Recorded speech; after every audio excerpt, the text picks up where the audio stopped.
Thanks for being here. I think you know you're going to meet Matthew. That's part of the day. What's going to be more exciting today too is you're going to help me sign Matthew to his first contract. That's official. Perfect. Welcome to the Islanders. Thank you. Cool. Appreciate it. There you go. Yeah. Let's go, Islanders!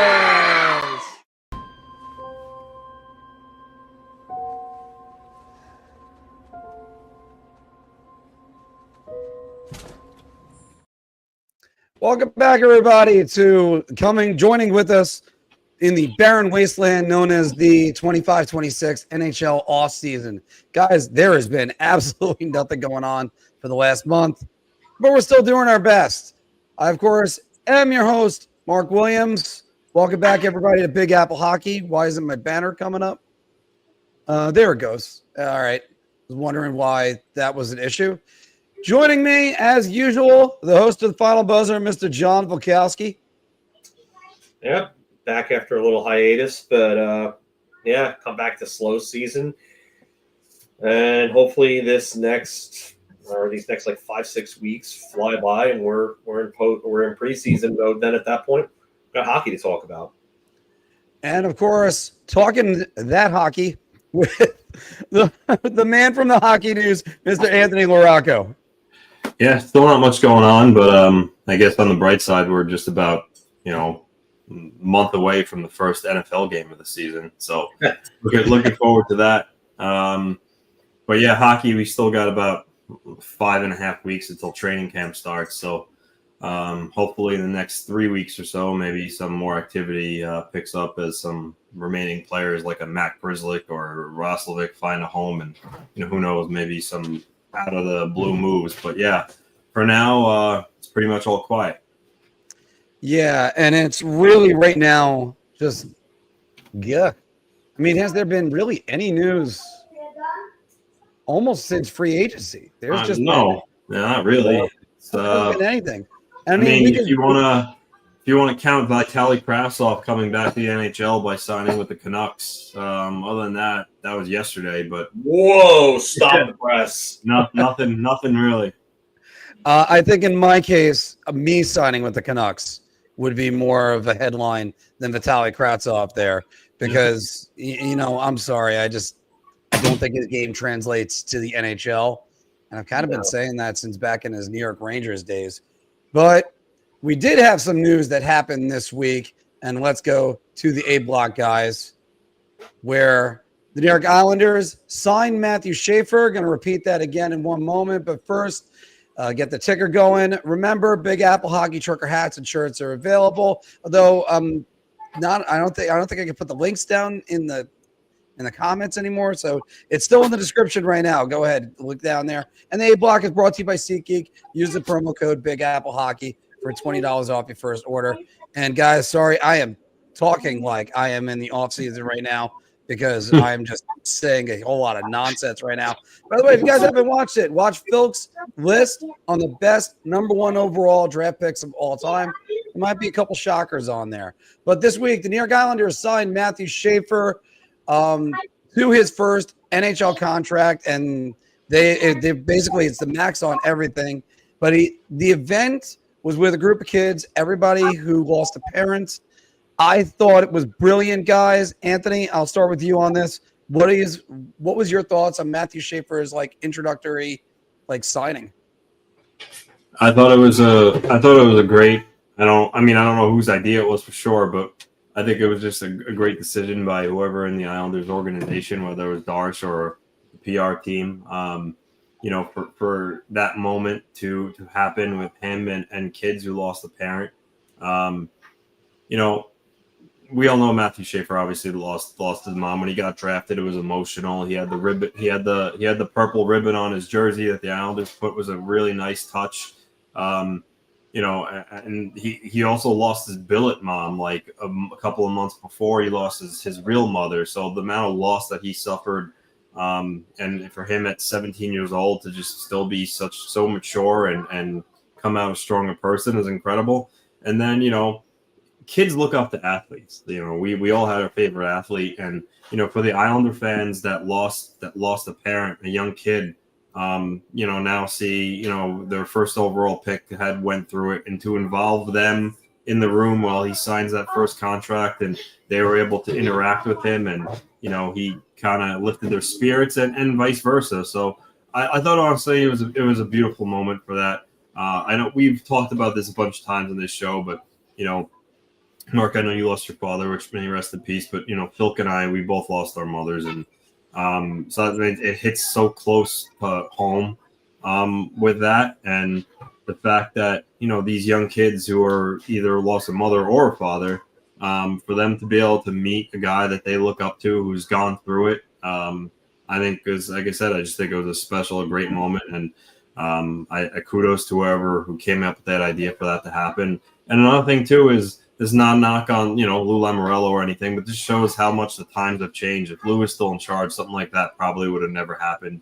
The organization has already did a 180 with players appearing on podcasts and just their social media team doing things that you haven't seen them do in a while. So it was a great moment, and I'm sure those kids won't forget it, and even Matthew Schaefer himself probably won't forget the day he signed his first NHL contract. So kudos to the organization. I thought it was very, very nice gesture.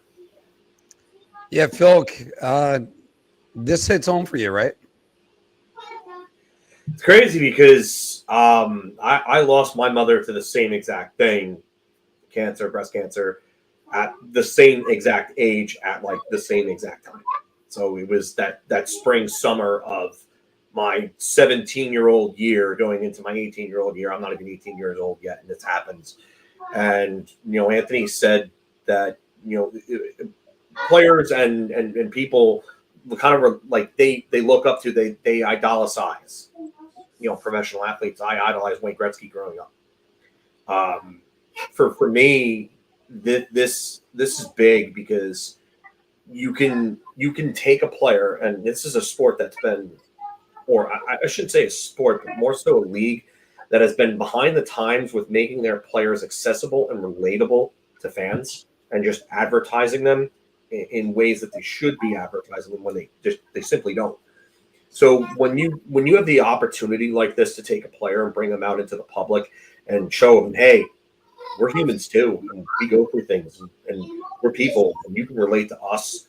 I think this is a huge opportunity for the NHL. I don't think this can be overstated.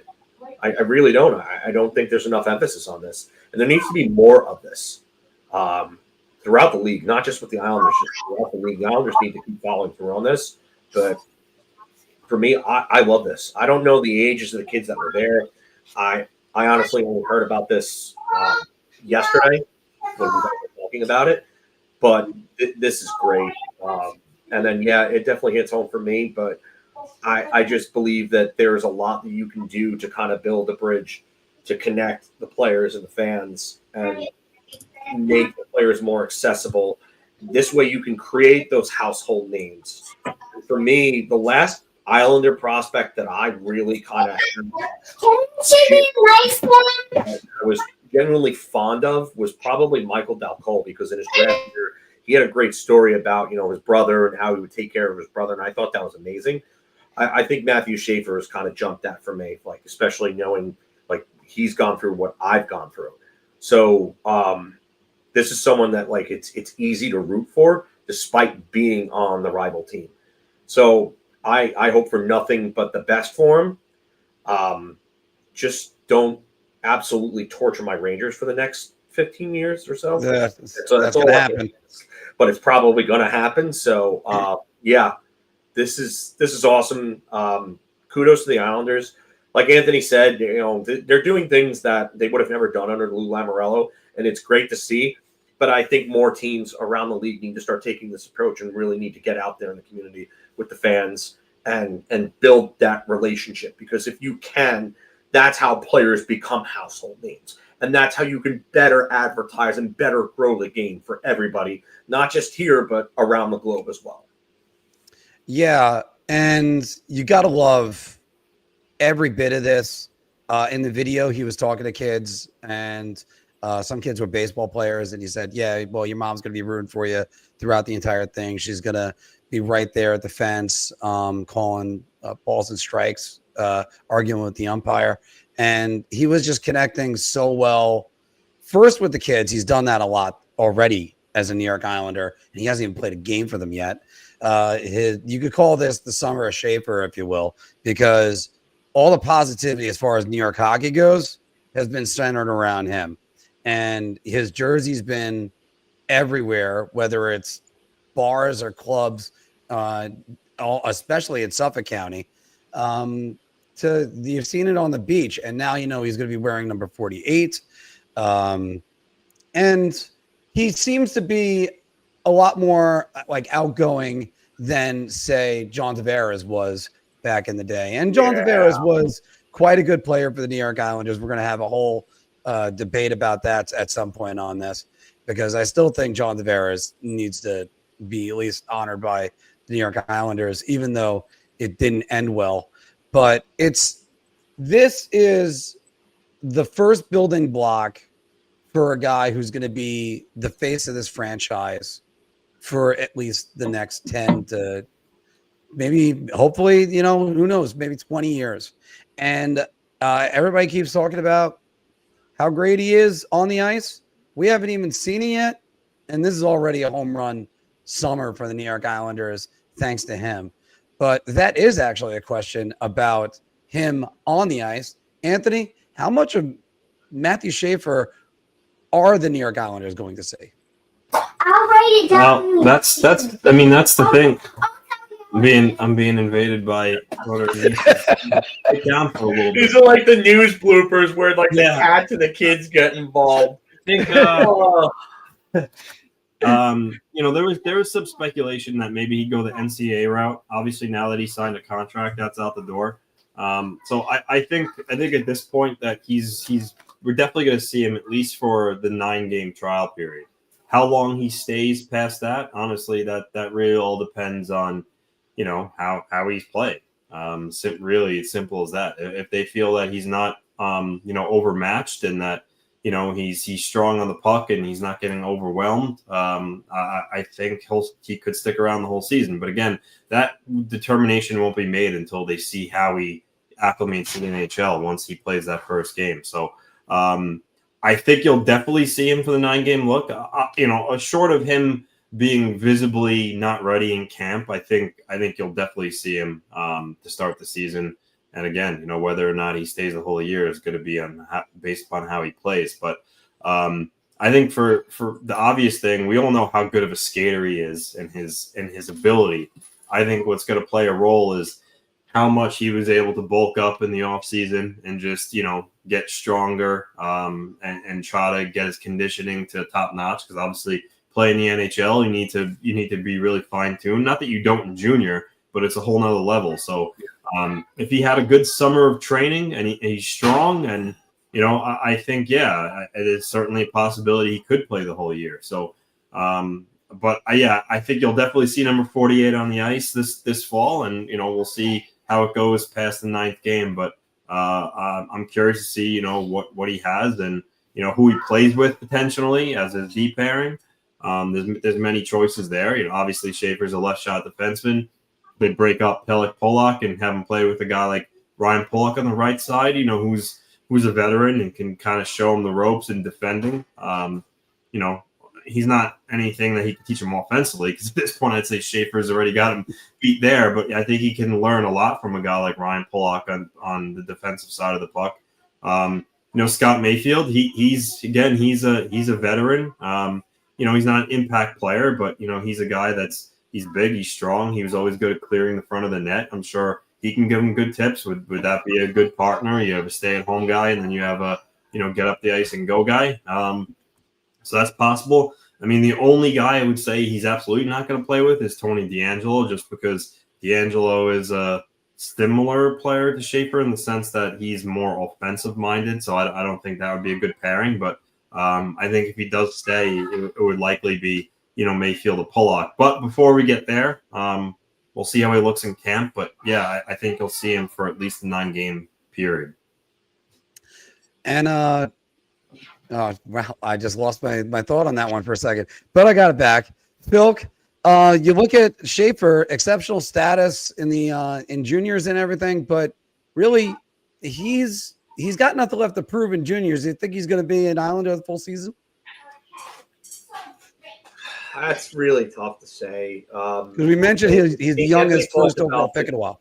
Yeah. Well, I mean, I said before the start of this draft that I'm seeing the comments right now. They're just funny. I'm sorry, but I said before the start of the draft that I didn't think that there would be anybody that would really stick. I do think this is a year where it could be the first year since 2006 when Erik Johnson didn't stick in the NHL. But Anthony talked about bulking up before. I think the other thing is going to be the pace of play.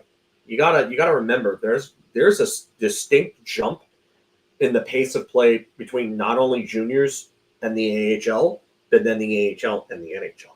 So he's going to be jumping over one significant level to get to the NHL. I don't doubt that he can't skate with these guys because I've seen the skating. Skating is phenomenal. It's not the skating. It's can he move the puck quick enough and be able to take the punishment that he might have to take from forechecking players and so on, at his size. And yes, that's where the bulking up comes into play because he's going to have guys that are going to be taking runs at him. He's going to have forwards that are going to come in and they're going to look to just give him a lick every chance that they get and say, hey, kid, welcome to the NHL. You're the first overall kid. You're a hot shot. Okay, we're going to rough you up. So that's really the big thing for me is can he one, handle the physical play, and two, can he move the puck quick enough? And I think you're going to get. I think there's two important steps. One is prospect camp because you're going to see what he's got in prospect camp.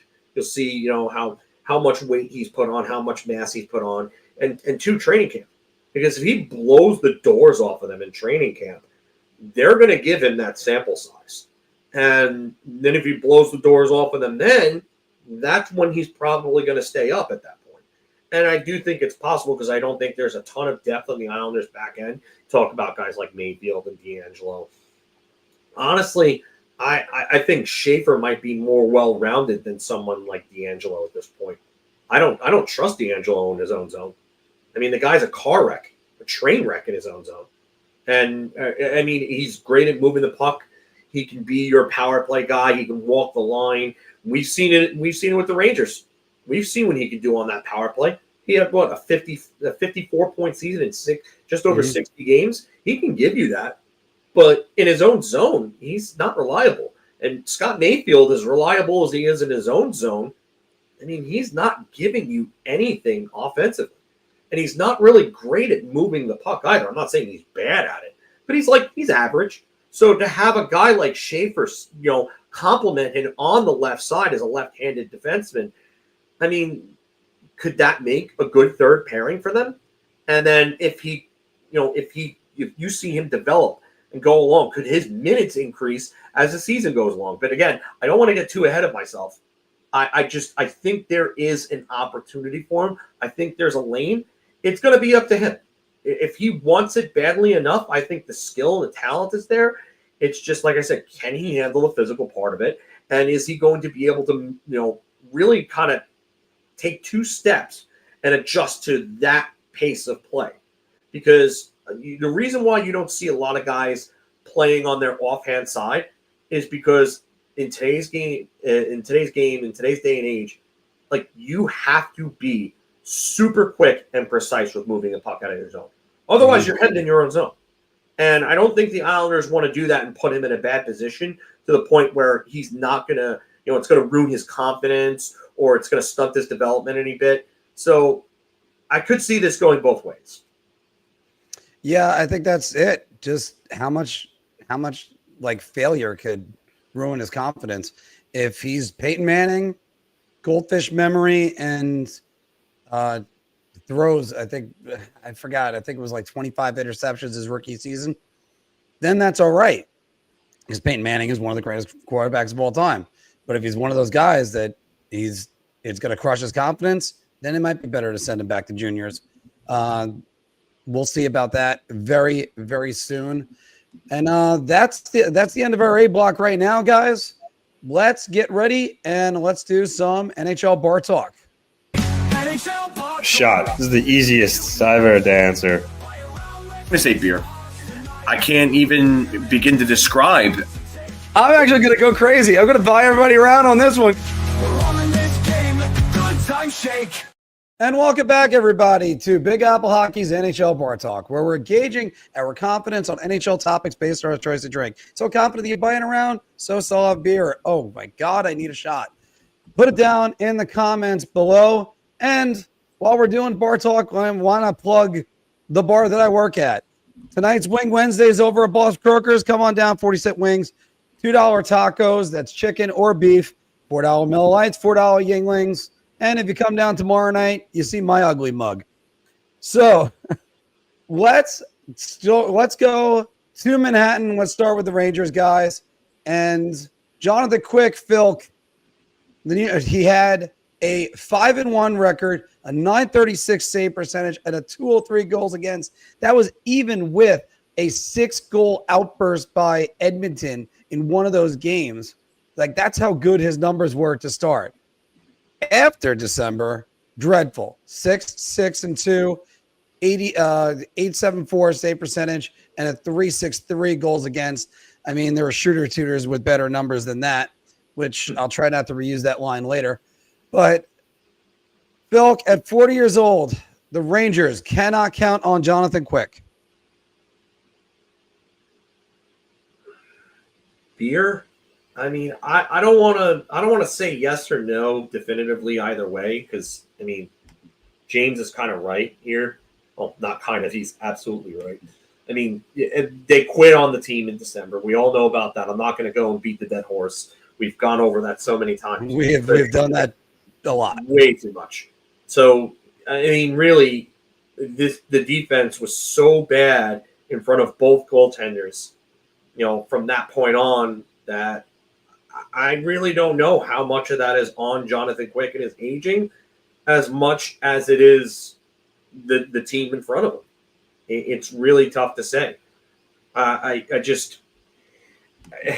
like this comment too from Kaylee, just because we want to see Garand.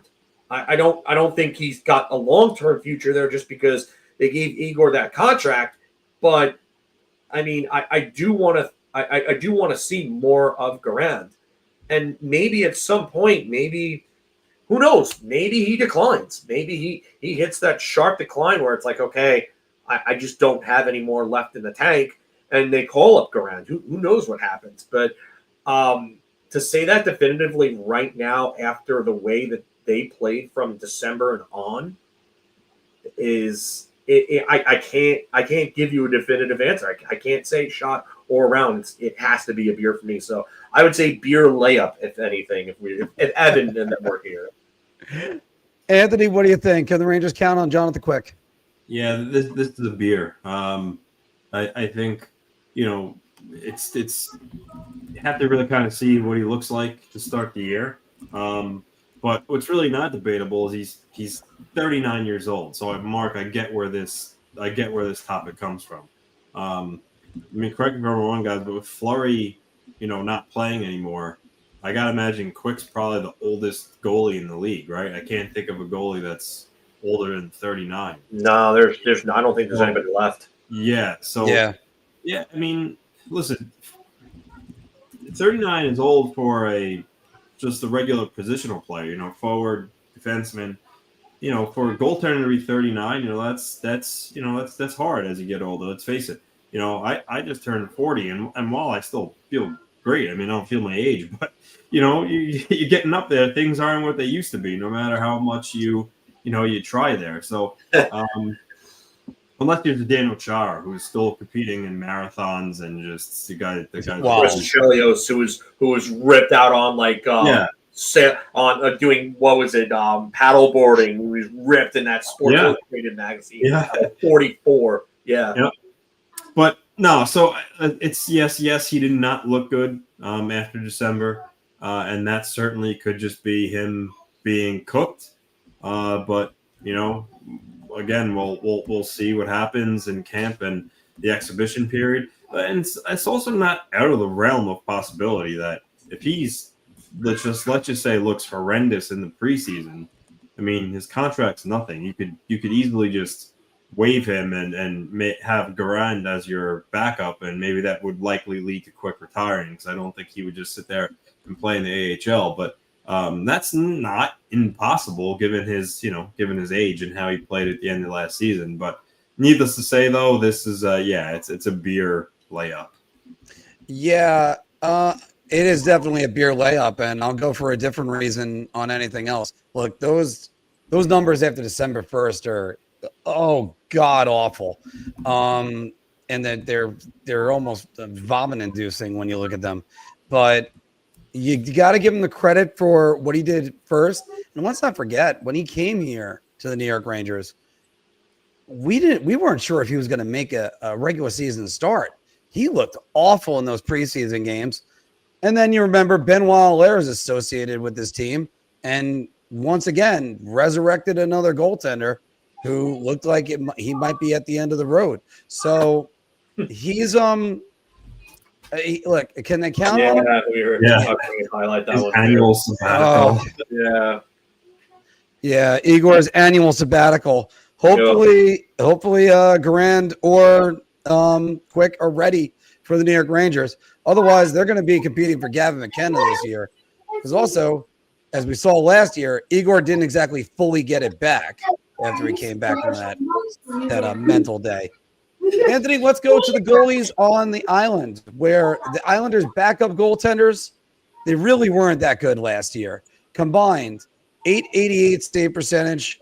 880 save percentage, a 340 goals against. Now, they signed David Rittich in the offseason, and he averages a 904 and a 2.79 goals against when he usually is a starter. And he started about 48 games in a season like he did when he was a Calgary Flame. Anthony David Rittich, because I think that's the way you pronounce it. Is it Rittich or is it Rittich? Yeah. I always thought it was British because he's Czech, so I thought it was anyway. But the Islanders solidified their backup situation with David Rittich. Yeah, listen, I think Rittich is your typical, just real solid backup, and really nothing more. He's a guy that could step in, give your guy a break, and provide you with your team with certainly a chance to win. Whereas last year, with Varlamov being out, they had an unproven Hogberg as Sorokin's backup. And, in the beginning, he looked pretty good. But then when he came back from injury at the end of the year, he was just kind of, real bad. I don't know if that was the effects of being injured or just, the clock struck midnight and he turned back into a pumpkin. But, I think I'm going to go round here because, like I said, I think Rittich is your prototypical real solid backup. I think that he'll give Sorokin a rest, and who knows, honestly, and it's a big if, but if Varlamov is ready, which supposedly they say he will be, then I don't know. Rittich might maybe get waived or traded to a team that needs depth as a backup, because if Varlamov is healthy, they're not going to keep three goaltenders. So, but again, that's an if with Varlamov. I don't think he played a game after November 1st and November 2nd. He was supposed to be day to day, and then he fell off the face of the earth and ended up being season ending. And with the goalie of his age getting up there, that's concerning. So we'll see about his status. But if he is done, yeah, Rittich is going to be a good backup. Filk, what about the Islanders net?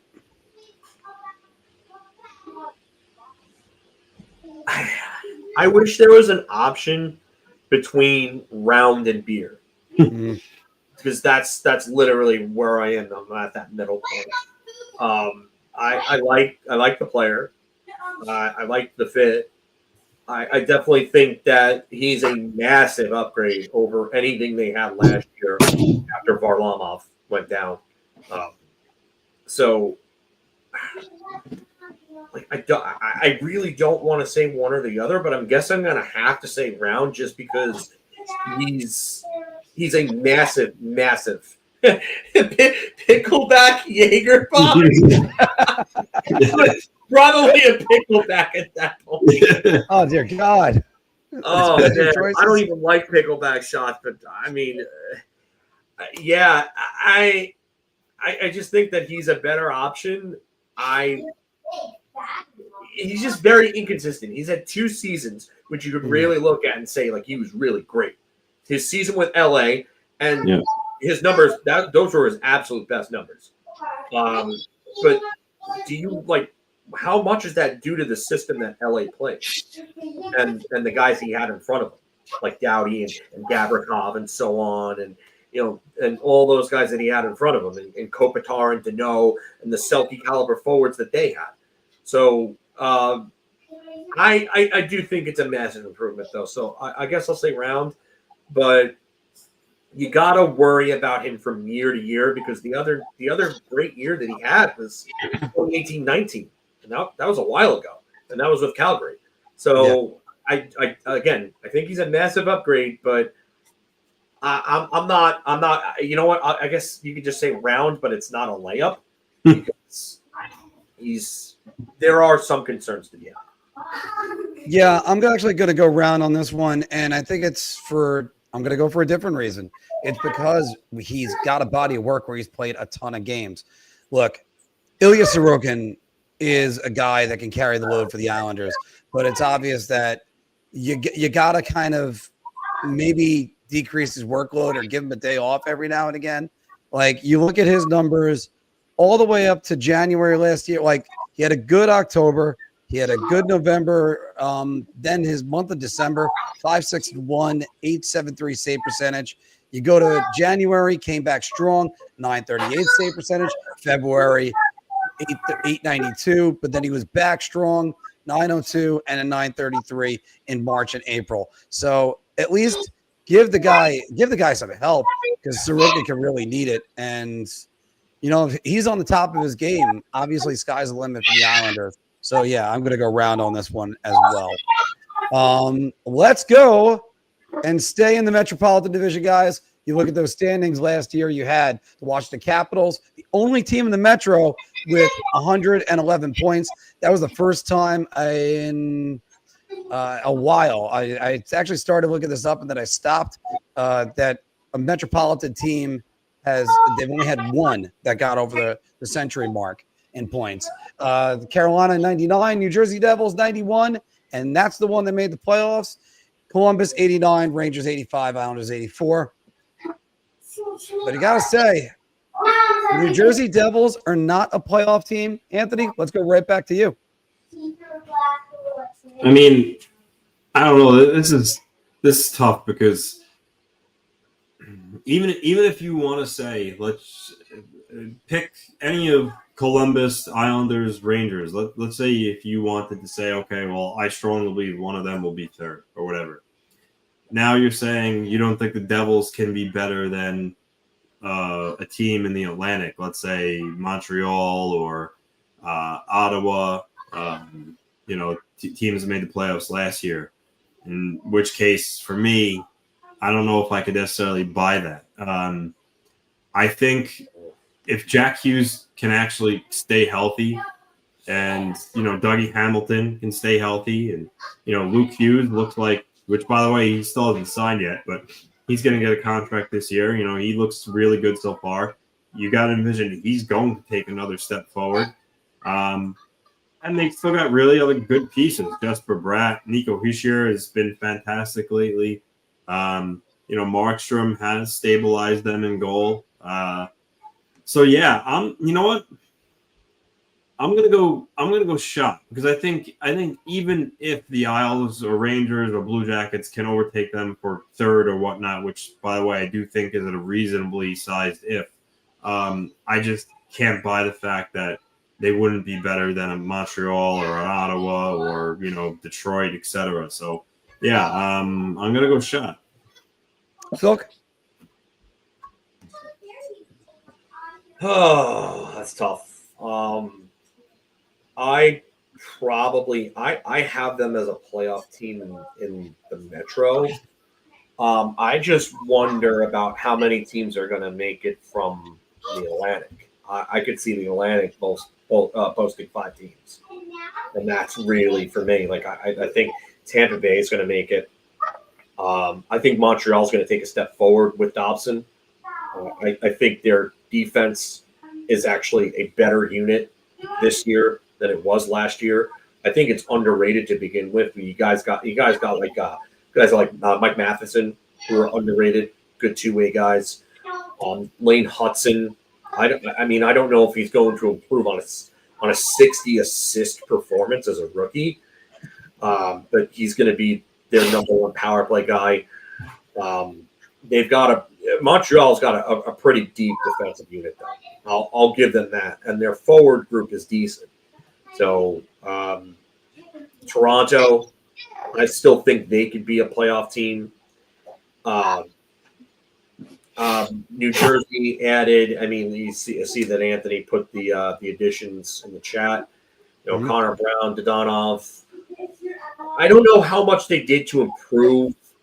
I like the Connor Brown signing. I know a lot of people don't care for the contract itself because of the term, but I think what they got him at is a decent AAV, and I think he fits the way that they want to play. So he's just a pain in the ass that you don't want to play against, and those are the types of guys that they like to add. Those guys that play it at a high pace, that go in there and forecheck and cause all sorts of chaos. That's the type of player that they just added with Connor Brown. But I wonder about Jacob Markstrom. You want to talk about goalies that are leap year? That guy's leap year. So you don't know what you're getting from one year to the next year. And I've said this to Jimmy Behringer, and I know Jimmy disagrees because he is a Devils fan. But the numbers speak for themselves. They've spoken for them for a very, very long time. So this is not anything new with Jacob Markstrom. So do we know what we're going to get? Do we know if Jack Hughes is going to stay healthy? Do we know if Dougie Hamilton is going to stay healthy? I mean, I just, for me, that's Toronto. I don't know why you have that up right now. Oh, I didn't put that in. Sorry. I did. I think I did that by accident. Sorry. Oh, okay. All right. Yeah, I don't know what Toronto's at. But yeah, but I'm going to say Beer just because there is a possibility that if all things go wrong, they miss. I don't think all things go wrong. I think they do make it. Yeah. But I don't think that there is much of a lock as people think. Some might think, I should say. Yeah, I'm going to agree with that. And on a different level, first, I'm going to go Beer on this one. This shouldn't even be a question, guys. This really shouldn't be. Jack Hughes, you got to play a full season. Nico Heischer's been kicked the injury bug. He's got to figure out how to do that. Jesper Bratt's continuing to just develop very nicely. Well, not develop. He's continuing to be a really good player for them. But, guys, Jacob Markstrom is 36, and Jake Allen is 35. And you look at Markstrom, we'll go through his Vezina season, 21-22. He had a .922 save percentage. 892, 905, 900. And 900 was supposed to be the good number for the Devils. Like, they better get good goaltending out of him, or they're in a lot of trouble. And we've seen the Devils with bad goaltending. It doesn't end well for them. So, yeah, they got the Demidov, they got Connor Brown, and look, they're going to have the yearly. Speaking about sabbaticals, what's going to go on with Dougie Hamilton? Is he going to show up? Is he going to be healthy this year? Are they just going to go, oh, well, we got Luke Hughes until Quinn comes over, and we'll have the 3 Hugheses over here? They're not a lock. The question is, can Columbus do it again? Are the Rangers going to be this bad? Are the Islanders going to challenge? And then, of course, whatever's going on in the Central Division.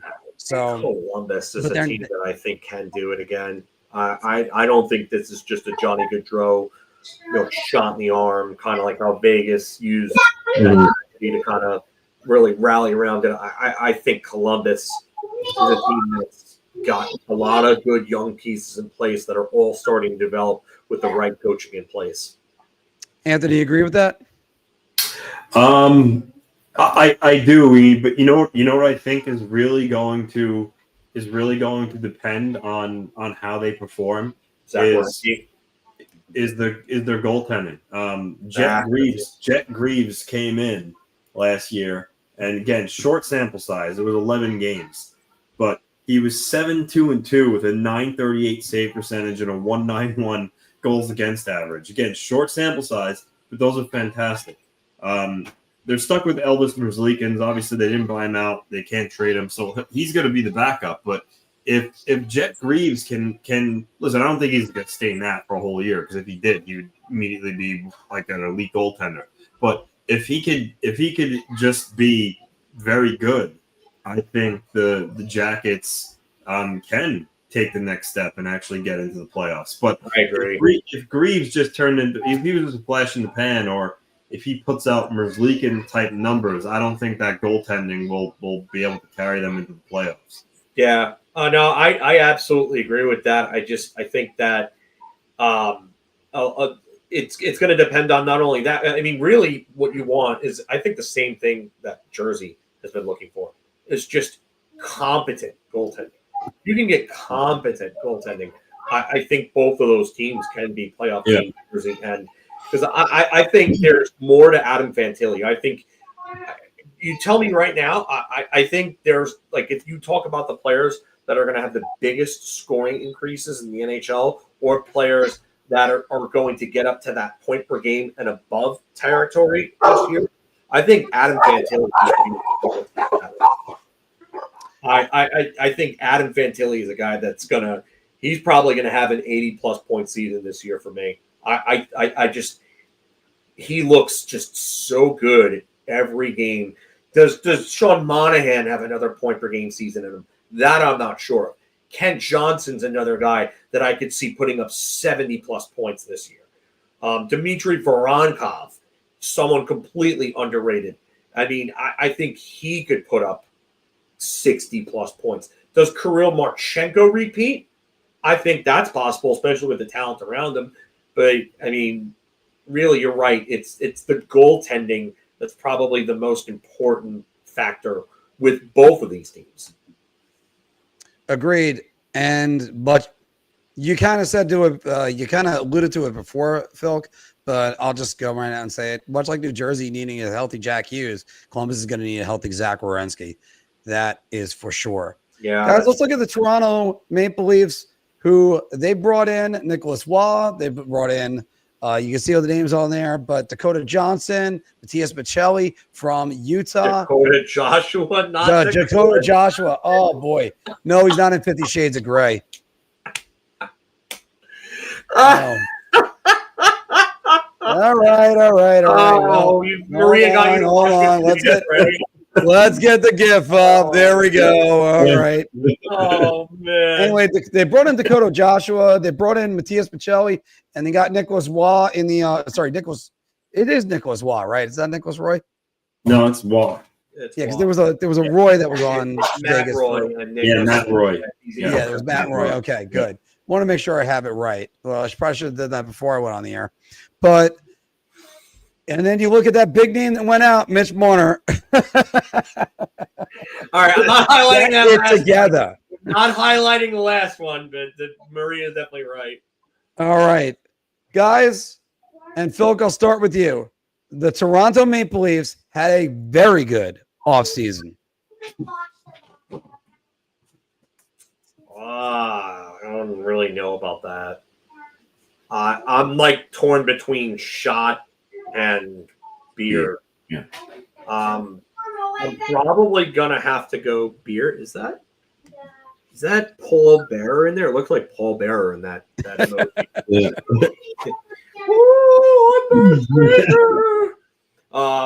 Yeah, I'll lay off the Paul Bearer impression. But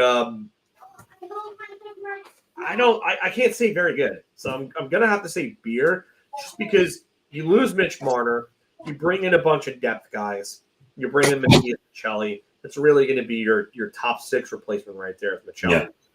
Yeah. Did they round out their team?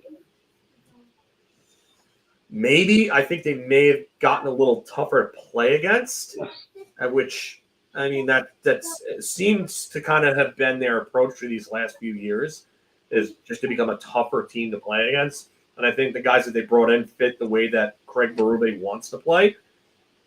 So that's good for them. But I don't know how you lose a Selke caliber 100-point winger and bring in those guys and say that you had a very good or offseason or got better. So I'm going to have to say Beer, just because I do think that they address some issues of need in their bottom six. Their bottom six has been kind of an issue for a while for them. But I don't know if this team's going to be any better. I can only see them being worse. Anthony, what do you think? Very good offseason for the Maple Leafs? No, I 100% agree with Filk. It's a Beer. Listen, I know we've talked about it for a long time that the Leafs need to become a more well-rounded team, more depth, too top-heavy. So I get, that they kind of did that because, they allocated Marner's dollars leaving and added more depth pieces. But like Phil said, you lost a 100-point caliber player that also plays well defensively, and you got Michelli, who's a solid player, and I just didn't think they lost too much offensive talent from Marner's game to say that they got any better. I think they will be harder to play against. I mean, Pizzetta, Dakota Joshua, these guys can grind and play a tough game, but I don't think if you would have replaced this, if you would have took out Very and just said good off season, I would be more convincing on my Beer, because I think they did need to change the makeup of their team. But to say very good off season, no, nothing of the sort. But I'm gonna just stick with Beer. I even contemplated Shot, honestly, but I do think the additions in their bottom six will make them a little more harder to play against, that grinding style, maybe wear teams down. But Marner's too much of a talent to lose and not replace him with at least somewhat comparable. Say they actually had a very good offseason. Yeah, I'm gonna go on the more positive side of Beer on this one. And I agree with what you guys are saying. I'm actually going to go with it, saying that Marner was a foregone conclusion. It was over. And Matias Michelli, I mean, you look at him, you got 49-point season, then a 57-point season, and he wishes he was still in the desert because that's where his stats went. 8 goals, 10 assists, 18 points in 55 games last year in Utah after 116. 106, I should say, in Arizona. So hopefully he returns to form or gets better than that. That's the other thing. I do think that they got better in their bottom six, but they're going to need – I'm tired of saying this already, guys, for a lot of things. They're going to need a healthy Austin Matthews if they want to reach the levels that they want to get to. And I like the coaching. I like the moves that they made. Marner was already out the door. But I got to agree with you. You can't go higher than a Beer, even on the I'm slightly more to the positive side of it. There's no way you could do that. Let's go to the Central Division, guys, where the Winnipeg Jets, 116 points. They won the President's Trophy. And then you had the Dallas Stars, 106 points. Colorado Avalanche, 102. The Minnesota Wild with 97. And the St. Louis Blues with 96. Now, the St. Louis Blues had the best record in the NHL after the Four Nations break, and they went 19-4-3. They were incredible, and they were 1 second away from the second round. Still, that's also far. Actually, 2 seconds because they needed the other second to elapse anyway. Anthony, going to go right back to you on this one. The St. Louis Blues will jump into the top 3 of the Central Division. I mean, for me, this is a shot. Mark, that 19-4-3 record is all nice, but as you know, stuff like that doesn't just automatically carry into another season. So I think they got hot. They were playing good hockey. They almost upset the Jets, but I mean, who are they bumping out of that top three? They're not going to be better than Winnipeg. They're not going to be better than Dallas, and they're not going to be better than Colorado. So I don't, and I'm actually pretty damn confident in that they're not going to be better than any of those three teams either. So yeah, I'm going to say an emphatic shot. And to further that, you know, their offseason, I mean, they didn't really do much. They had a Nick Bjugstad, Heath Suter. I mean, he had a good year in Vancouver, but I mean, is he going to replicate that again? I don't know for sure. I'm not really. He's a good player, but I don't think he's necessarily going to move a needle for him. The good thing is they didn't lose anybody of consequence. I mean, they lost Nick Leddy, Radek Faska, but Baldick. And yeah, in the trade they made in Montreal. So yeah, I mean, not much going on in terms of roster turnover. So yeah, I can't look you in the face and say they did enough to be better than any of those three teams. So yeah, it's a shot for me. All right, Phil, what do you think? Can they actually muscle their way up with the big boys? I say shot. Their roster construction for me really isn't all that great. I don't I don't understand why you would just trade a guy like that when you're starting to see signs of life, and you trade him for a guy like Logan Mailloux, who hasn't really shown anything yet. Like they better be right about Logan Mailloux, because that could end up being a real bad trade for them if they're wrong. Because Zachary Bolduc really started showing some signs of life at the NHL level, and it looked like he was going to be a real tough as nails player to play against. And I liked his game a lot. I really did. I think that he's going to fit right in Montreal. Montreal needs more of that. 19 goals and 36 points in only 72 games. That's a point every other game. That's a 40-point pace with over 20 goals. So for me, I question the timing of that trade, and I question why they did that. Like, I get you need puck movers, but I think you address your puck moving situation in other ways instead of trading one of your better young forwards that looks like he's going to turn into a real good player at only 22 years old. For me, Winnipeg losing Nikolai Ehlers hurts. I still think they're a better team than St. Louis by a little bit. I think they're going to fall down quite a bit, Winnipeg. I really think this division comes down to Colorado and Dallas. I think those are the two titans in that division. Dallas, if they can get any production out of their right side defense, is a better team. Tyler Seguin coming back. What does Jamie Benn give you on a new contract? Does he still have life? They do have some questions, but I still think that they're, again, a better team. Mikko Rantanen, looked like he was playing with purpose. He had a point to make, and he had an agenda, and he had a chip on his shoulder. So can Mikko Rantanen be that 100-point player in Dallas? If he continues to play the way he did in the playoffs, I would say that's a yes. So I think St. Louis is clearly still where they are in that division. If they get, and another thing, they're another team, goaltending. What Jordan Binnington are you getting? Are you getting the Four Nations face-off Jordan Binnington? Are you getting the 2019 playoffs Jordan Binnington? Or are you getting everything in between? Because that's what we've seen really for the last however many years with St. Louis. It's been the in-between Jordan Binnington. I mean, Ville Husso was the guy that took them in 2022. It wasn't Jordan Binnington. Husso was the guy. And now, Husso's nowhere really to be found anymore. But what happens with Binnington? Like that, that's really. And then Joel Hofer. Joel Hofer, he started looking really good last year. Like I really thought that he was going to take that next step, turn the corner, and be the franchise goaltender that they drafted him to be. But I just don't think he's there yet. Like 904 to 264, okay, decent.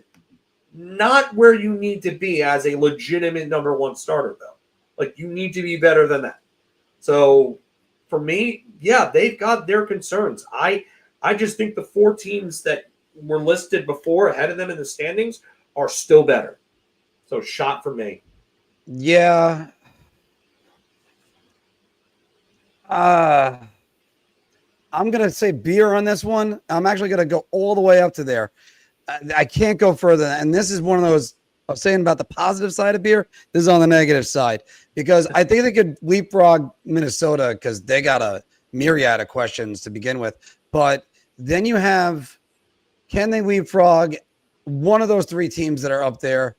I'll give Jim Montgomery all the credit in the world of being a great coach. Yeah. I think he is a really good coach. He's done a great job. Rob Thomas, he was the NHL leader in scoring after the 4 Nations break. He had 8 goals and 32 assists for 40 points, and that was only in 26 games. So that's one thing that makes you feel good for St. Louis.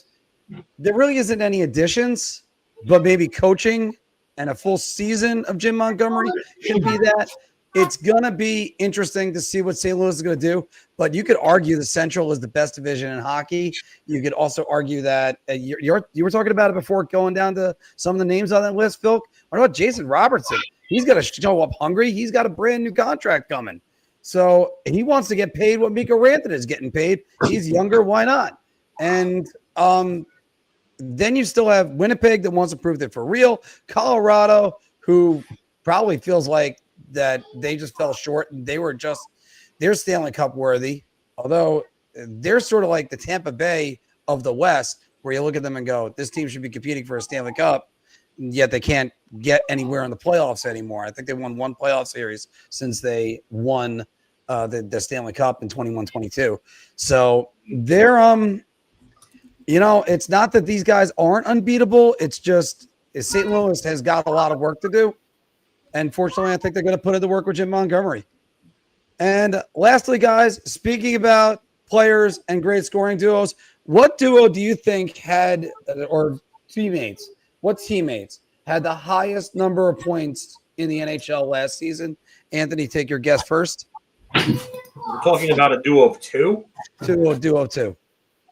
And it does it have to be center and wing, or can it be center and center, or any player? It could be center and center. Kucherov, Hagel. Yeah, I could. You know what? I don't need to go to Phil. You got it right. It's Kucherov and Hagel had 212 points last season. Kinnan and McCarr 208.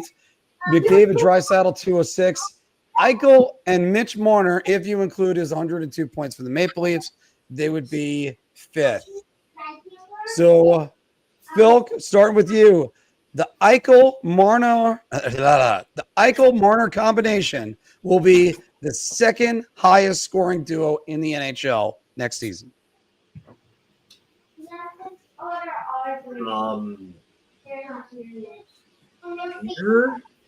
They haven't played a game together yet.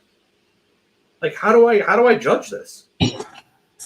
Well, going out on a limb, dude. I don't even know if they're going to play well together. Like, everybody. All right. So I'm going to have to go back to the 1996 trade deadline, and you know where I'm going with this, right? Mm-hmm. Gretzky and Hull. Everybody was waiting for it, and everybody thought that was going to be the greatest combination ever. And what happened with that? They were good, but they weren't as great as everyone thought they were going to be. Gretzky and Curry was still a better combination, and Hull looked 10 times better with Adam Oates. Yeah. I mean, it's just you can't – I can't just say that they're going to be the second best. Listen, do I think that there is a very distinct possibility that these guys absolutely gel and they just tear the NHL up? Yeah, there's a possibility that Jack Eichel breaks the 40-goal mark for the first time in his career because he's playing with Mitch. Jack Eichel's got the shot to do it. Anybody doubting that is out of their minds. But I can't definitively say that to be better than one of those other duos that you listed there. Are they a better scoring duo than Draisaitl and McDavid? I don't know. Is McDavid going to miss time again and have a down year? I don't think so. I think McDavid's bouncing back, and he's probably going to score 130 points and probably win yet another scoring title and maybe yet another MVP. I think Connor McDavid is a major bounce back candidate. And it's sad that a guy that had 100 points is considered a bounce back candidate.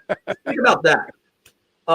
Do I think they're going to be better than Kucherov? And you know what? Brandon Hagel had a season of seasons. Again, no power play goals, and the guy had over 35 goals? Like that. We haven't seen that since the 80s. So he had a season of seasons.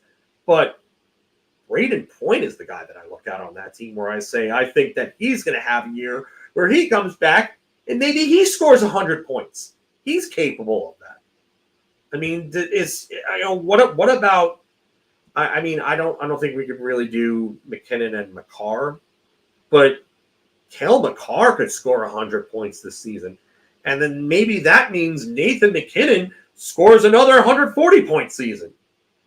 So I don't know. I just think it's tough to. I think it's really presumptuous, kind of tough to say that.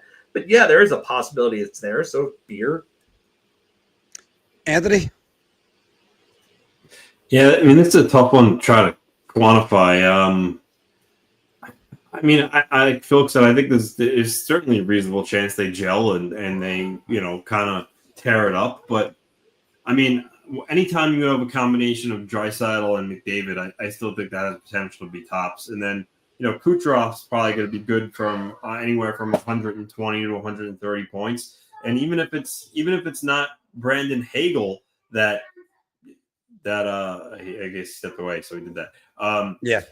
Even if it's not Hagel, but maybe Braden Point scores 90 to 100 points, and they're ahead of Eichel and Marner.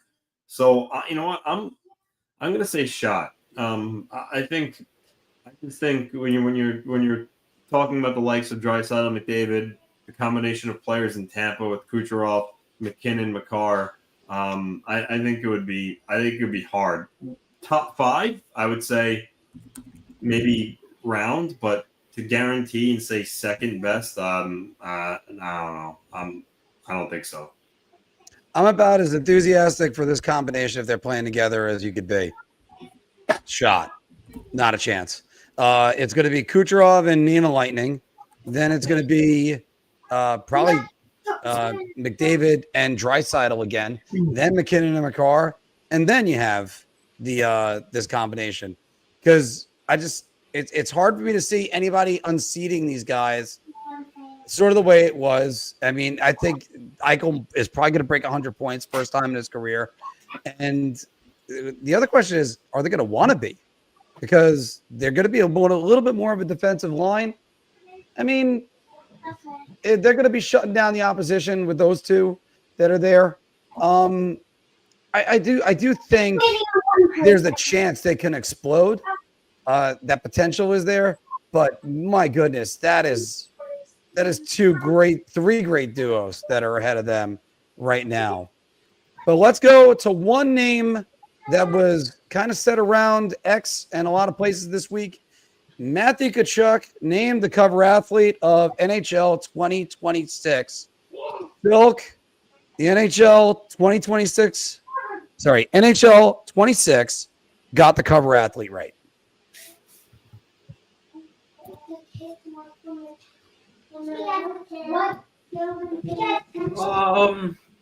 I don't go round.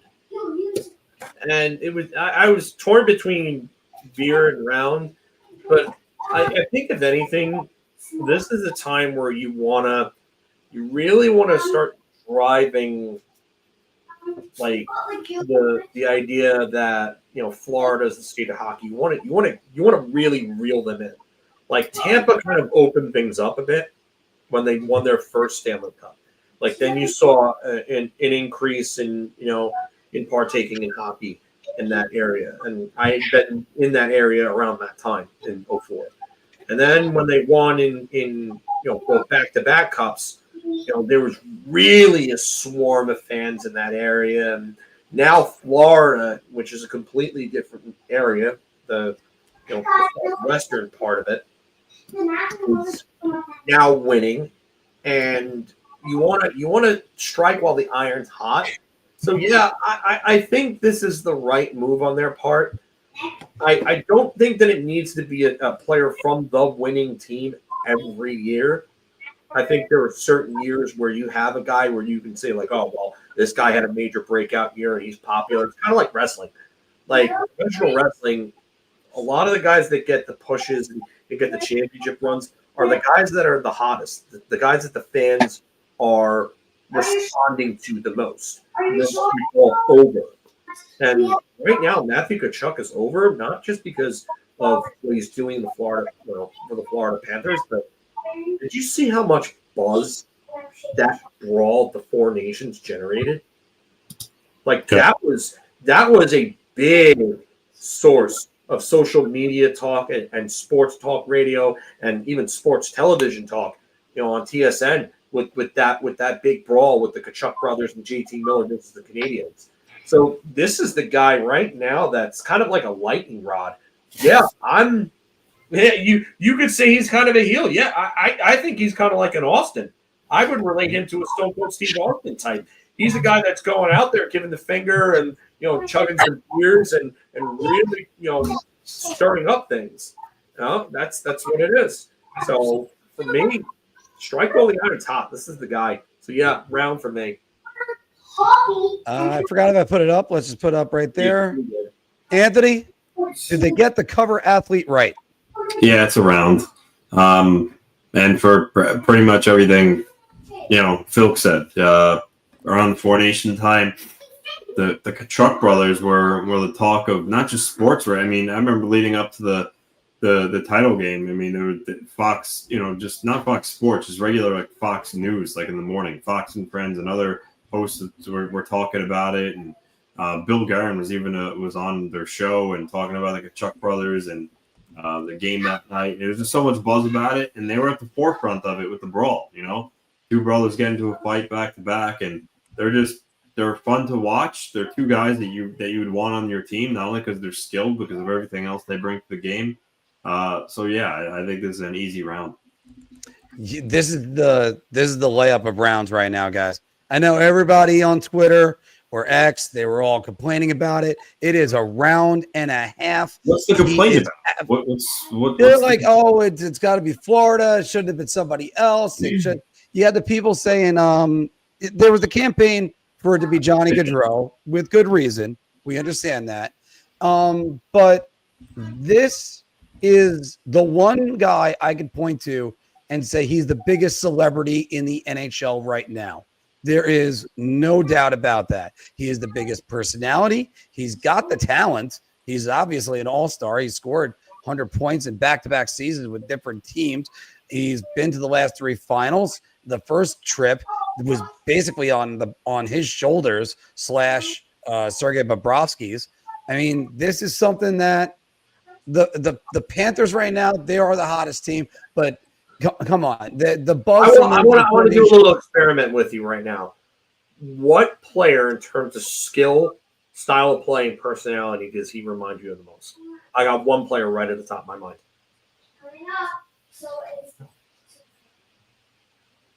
Brendan Shanahan? No. Shanahan? He remind you of? Maybe. I mean, as far as like skill and personality. Personality. His brashness, his lines. Anthony, you got somebody? He plays. It's a guy that we wanted to get on with us too. Jeremy Roenick? Bingo. Yeah. Bingo. We should probably revisit that, see if he'll come on with us again. That to me, he is the modern day Jeremy Roenick. Like, I just think that the skill is there. He's American. He's the way that people chirp at him, he chirps right back. The whole episode with Drew Doughty years ago.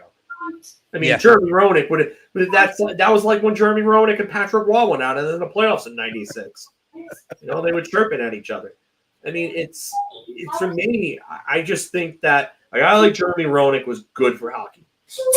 I like Matthew Tkachuk is also good for hockey. As much as you hate him when he's not on your team. Yeah. And you know what? That spotlight's going to be right back on him in February when the Olympics are resuming. Oh, yeah. That's going to be right there again. Anthony, what do you think about that? Fair comparison to go to Jeremy Roenick? Yeah, I'd say so. All right. Well, I mean, again, he's got that personality that transcends. He's also been on the NBA on TNT. They can still they're just at the tip of the iceberg when it comes to Matt Tkachuk. Keep going. Just there's so much more oil to get out of this well. Just keep going. Yeah. And I mean, you think his success might be behind him because who knows if his body's going to give out after the 2 deep Stanley Cup runs.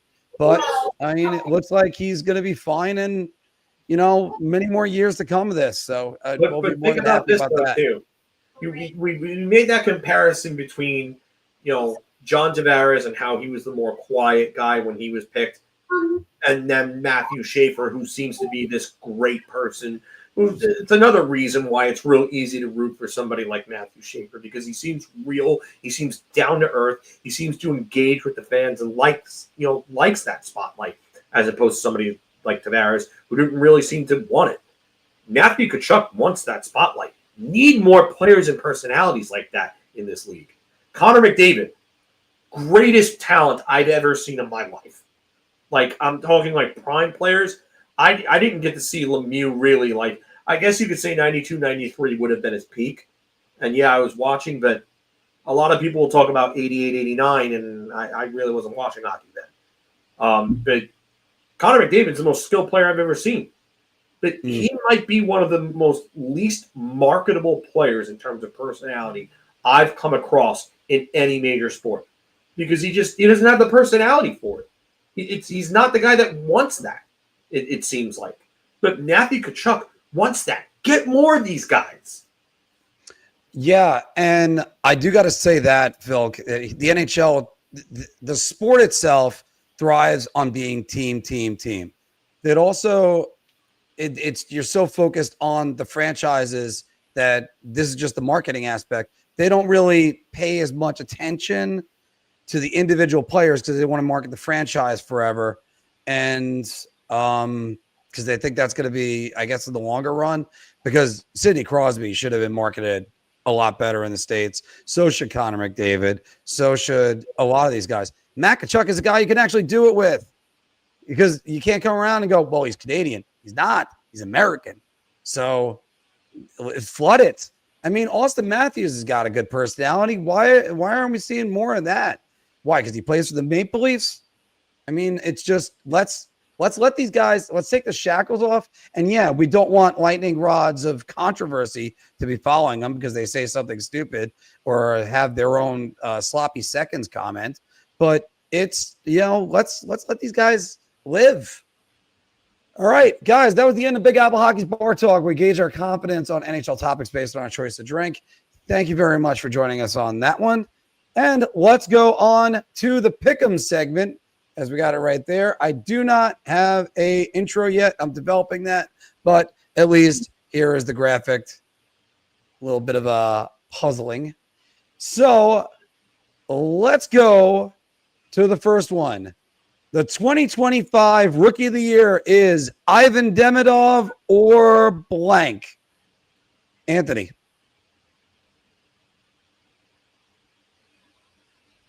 Muted.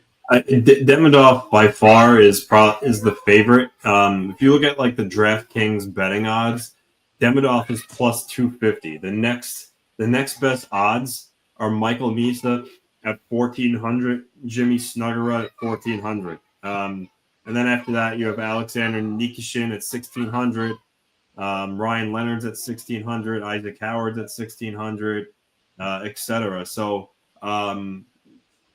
so I think for me, he's by far the favorite. If I had to pick like a guy who I think can be second or so, I guess I don't know about Snuggerud. If I had to pick, honestly, I would go. I think I would go with Zeev Buim at 1,600. He's plus 1,600. I think that would be my pick. But honestly, I think it's Demidov's to lose just because of his skill level, who he's going to play with in Montreal. I just see it has him written all over it. Filk, Demidov, or blank? Well, thank God it's not Demidov or the field question. No, because I want you to make a choice. I mean, at that point, that'd be tough. Yeah, he's kind of viewed as the favorite. Yeah, because I think he's also going to probably get like top 6 minutes in Montreal. But I mean, I like the Zeev Buim mentioned by Anthony. I think that's a good one. I mean, the way that he looked in the playoffs, he looked pretty damn good. So I do think that he's going to come up and he's going to be a real force for Minnesota. I think he's going to help kind of really round out their defensive corps. And they've needed a guy like that to come in for a while. Brock Faber's been great for them, don't get me wrong. But they've needed another guy like Buim to come along and really round out that group, because that group can be one of the best groups in the NHL. You're going to have Buim, you're going to have Faber, you're going to have Jonas Brodin, Jared Spurgeon is still very good. I mean, they've that top four could be really good, one of the better top fours in the league. So, but I do think that Isaac Howard is kind of getting overlooked here, because you got to remember he's going to be playing with one of either McDavid or Draisaitl, maybe even both at times. They decide to put a power line. So that's a guy that I think is going to get the opportunities that he's wanted. That's why Tampa Bay dealt him, because we just didn't see a lane there. And I get it. You got to do what's best for your career. But I do think Isaac Howard, I think, is going to be somebody that everybody's going to have to watch out for, because when you're playing with two of the top 3 most talented players in the world, you're going to get a lot of chances. So Isaac Howard, get ready to learn how to keep your stick on the ice at all times, buddy. Because you're going to get one of those ridiculous passes from Leon or Connor, and you're not even going to know it, man. So just be ready at all times, dude. You know, I like all the guys you guys have said. Jimmy Snuggerud, obviously Demidov and Zeev Buim and Isaac Howard. Let me throw one more name out there that we haven't mentioned yet. Zane Parekh. I think he's going to have – they're going to hand him the keys to everything in Calgary. And especially with Anderson potentially getting moved, I think they're gonna be using him a lot. And if he produces at a moderate rate over there, let's say if he just produces 55-point season, you might talk about him being up there with these guys, especially one of them falters. And I hate to say it, I think Demidov, he's got possibly the biggest chance to falter, especially if he's got any more control or disconnect moments trying to back check as he did in the playoffs. All right, guys, so let's go on. Let's look further down and let's go to the Nets. But who's got a better future in goal, Filk? Yaroslav Askarov or Spencer Knight? That's a good one.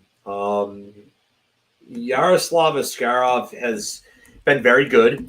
If you watch a lot of the the NHL's like best save compilations on YouTube, like the one that the NHL channel does, Askarov's got quite a few saves on it. It's some pretty ridiculous ones. I disagree that Spencer Knight is a bust. I absolutely disagree with that. I think Chicago is a team that's going to eventually rise from the ashes. I think there's too much talent there. I think if Artem Levshinov can really take a big step going forward this year, I think you're looking at a better Blackhawks team. They need help on defense, though, big time. So for the immediate future, I'm going to have to say Askarov. just because I do think that San Jose is really building a monster there. I do. I think that Chicago might have their franchise guy, and San Jose has him too in Celebrini. And the other thing I would look at, and I know this really doesn't have as much to do with Askarov as does the team itself, but Will Smith, 30 points in his final 34 games of the year last year after a really slow start. Like, to me, that's scary because that's a guy that's really learning how to grasp the NHL, on how to be a pro, how to handle himself on a night-to-night basis, his days off between games, his pregame, his pregame rituals and schedule and everything like that. They've got Sam Dickinson. They've got other guys that are going to come up on defense that are really good. I just think that San Jose's probably got the better immediate future, but Chicago with the right moves can end up being a monster as well. So Askarov for now, but we could revisit this question like 2 years down the road, and we could be talking about Spencer Knight in a completely different tone. Yeah. Anthony, which one of those guys are you taking? Askarov. I disagree that Knight is a bust too. I still think there's potential and time for him there to develop into a really good starting goaltender. Listen, Florida, he's always been behind Bobrovsky. He's never really had a chance, and then he dealt with some issues where he was in the player assist program. So, he's on a young team now. I think he's going to be given every opportunity to be their starter. But I do like Askarov's ceiling a little bit more and the future of the Sharks a little bit more. So I'll go with Askarov. I'm going to go with Askarov also, even though we're going with all the talk about Askarov, but he's only played 60 games in the NHL. Spencer Knight played more in one season. He almost played more exclusively with the Blackhawks last season. But I got to agree with you guys. He's far from a bust. I mean, he was drafted by a team that already had a starting goalie in place and for a long, long time. And you look at his save percentages, his first real full year, 21-22, 908, 901, 901 last year between Florida and Chicago, dealing with personal issues. Spencer Knight, he can really surprise you. I think he still has a future ahead of him. We've seen what his potential is playing for Team USA. It's not as big of a disparity. You know what? I'm going to go Spencer Knight. I think I started to say Askarov, but I'm going to go Spencer Knight. I think he could probably take another jump. Anthony, let's go right back to you. Who has the worst contract? Ivan Provorov at $8.5 million for the next 7 years, or Chandler Stevenson, $7 million for the next 6 years? I'm assuming you read that Athletic article about top 10 worst contracts. Yeah, I'm going to go Provorov. I think he's a guy that's been lately just like a 30-something point defenseman. Which isn't obviously outstanding. And I think defensively, he's not terrible, but I think he's just kind of average at this point. He's not the most fleet of foot skater. I think this contract has the potential to end really poorly. I do think the Kraken, overpaid Stevenson after good year he had on a really good Knights team. But with that said, I think Stevenson at least still could produce some okay numbers. Like, didn't he have 52 points last year for Seattle? Yeah, he had a 51-point season. Yeah. So that's not bad. I just don't think he's worth $7 million, but I don't like that contract either. But for me, it's Provorov by far. He's you got his contract wrong, by the way. He's not a $7 million cap hit. It's a $6.25 million cap hit. Oh, my bad. That changes things a lot. That does change. That changes things a lot.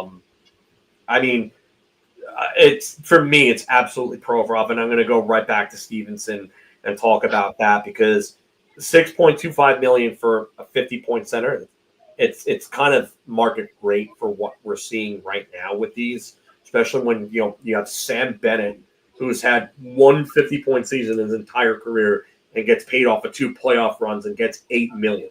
And I like Sam Bennett as a player. I mean, who wouldn't love to have Sam Bennett on their team?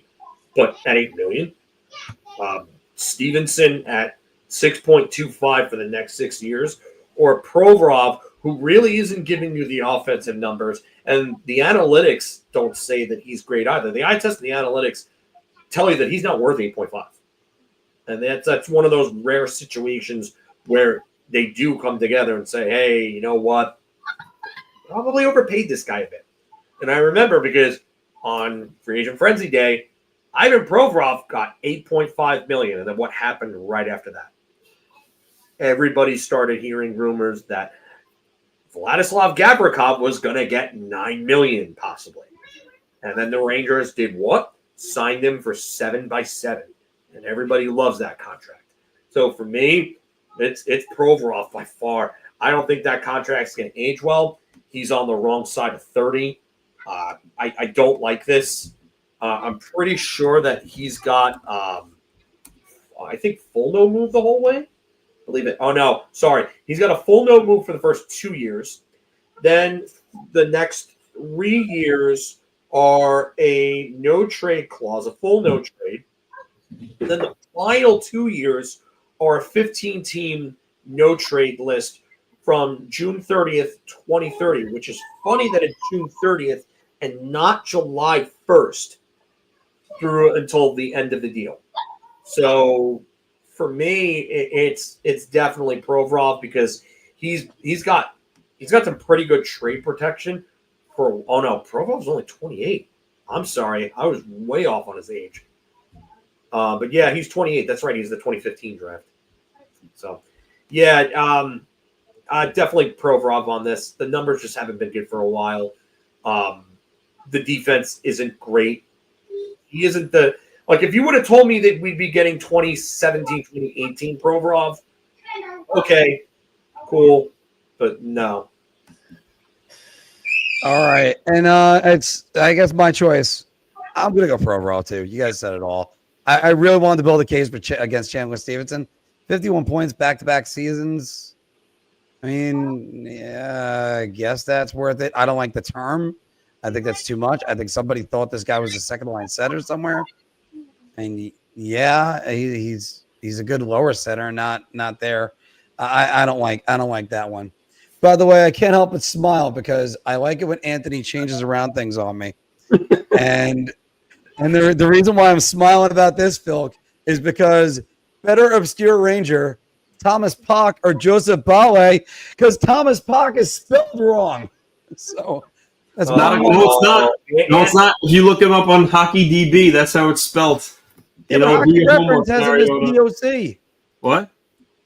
Hockey Reference had him as POC. Yeah, Hockey Reference. Yeah, because when he played in the NHL, it was P. He had the umlaut.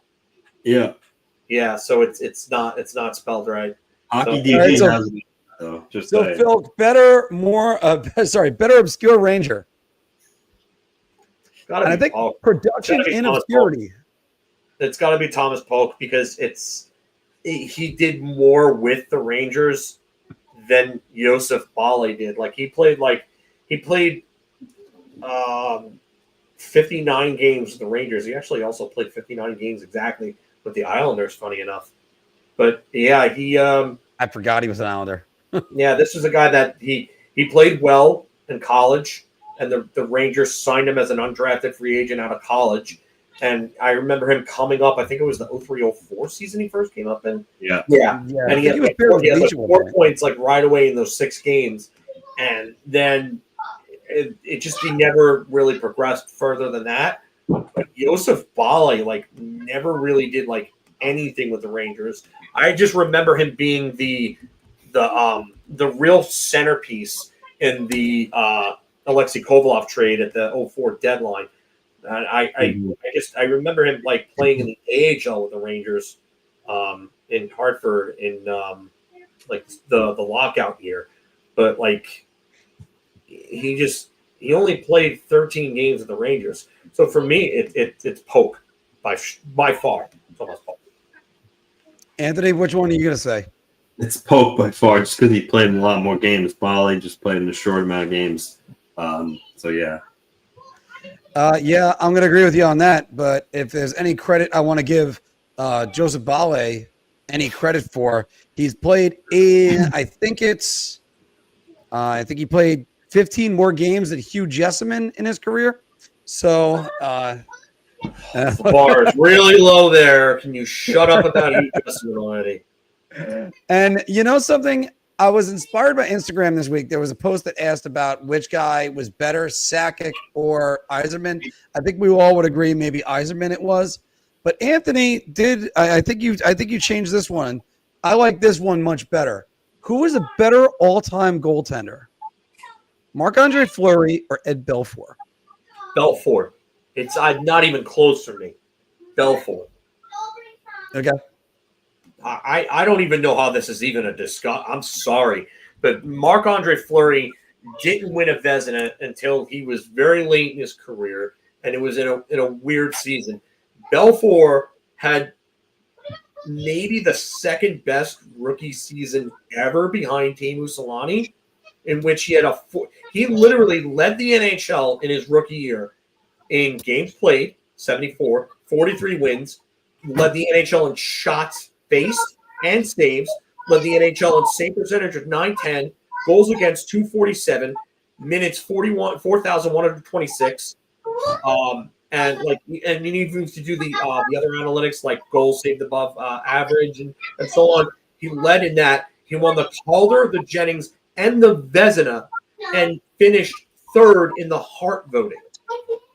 Like, how many goaltending years are better than that? And with those numbers, that was in 1991, where scoring was still high. I mean, Brett Hull had a 86 goal year that year. So, I mean, they were playing in that same division. And then Belfour won another Vezina in his third season in 93. Then he won 2 more Jennings trophies. I mean, Marc-Andre Fleury, for a while, was the scapegoat in Pittsburgh after 2009. They couldn't win because Marc-Andre Fleury couldn't pull his head out of his rear end in a lot of those series. That's not my words. I'm paraphrasing what Pittsburgh and other media outlets were saying about him back then. He was blamed for all of their losses. Blamed for 2010. He was blamed for 2012. He was blamed for 2013 against the Bruins, even though the Bruins just smacked him around.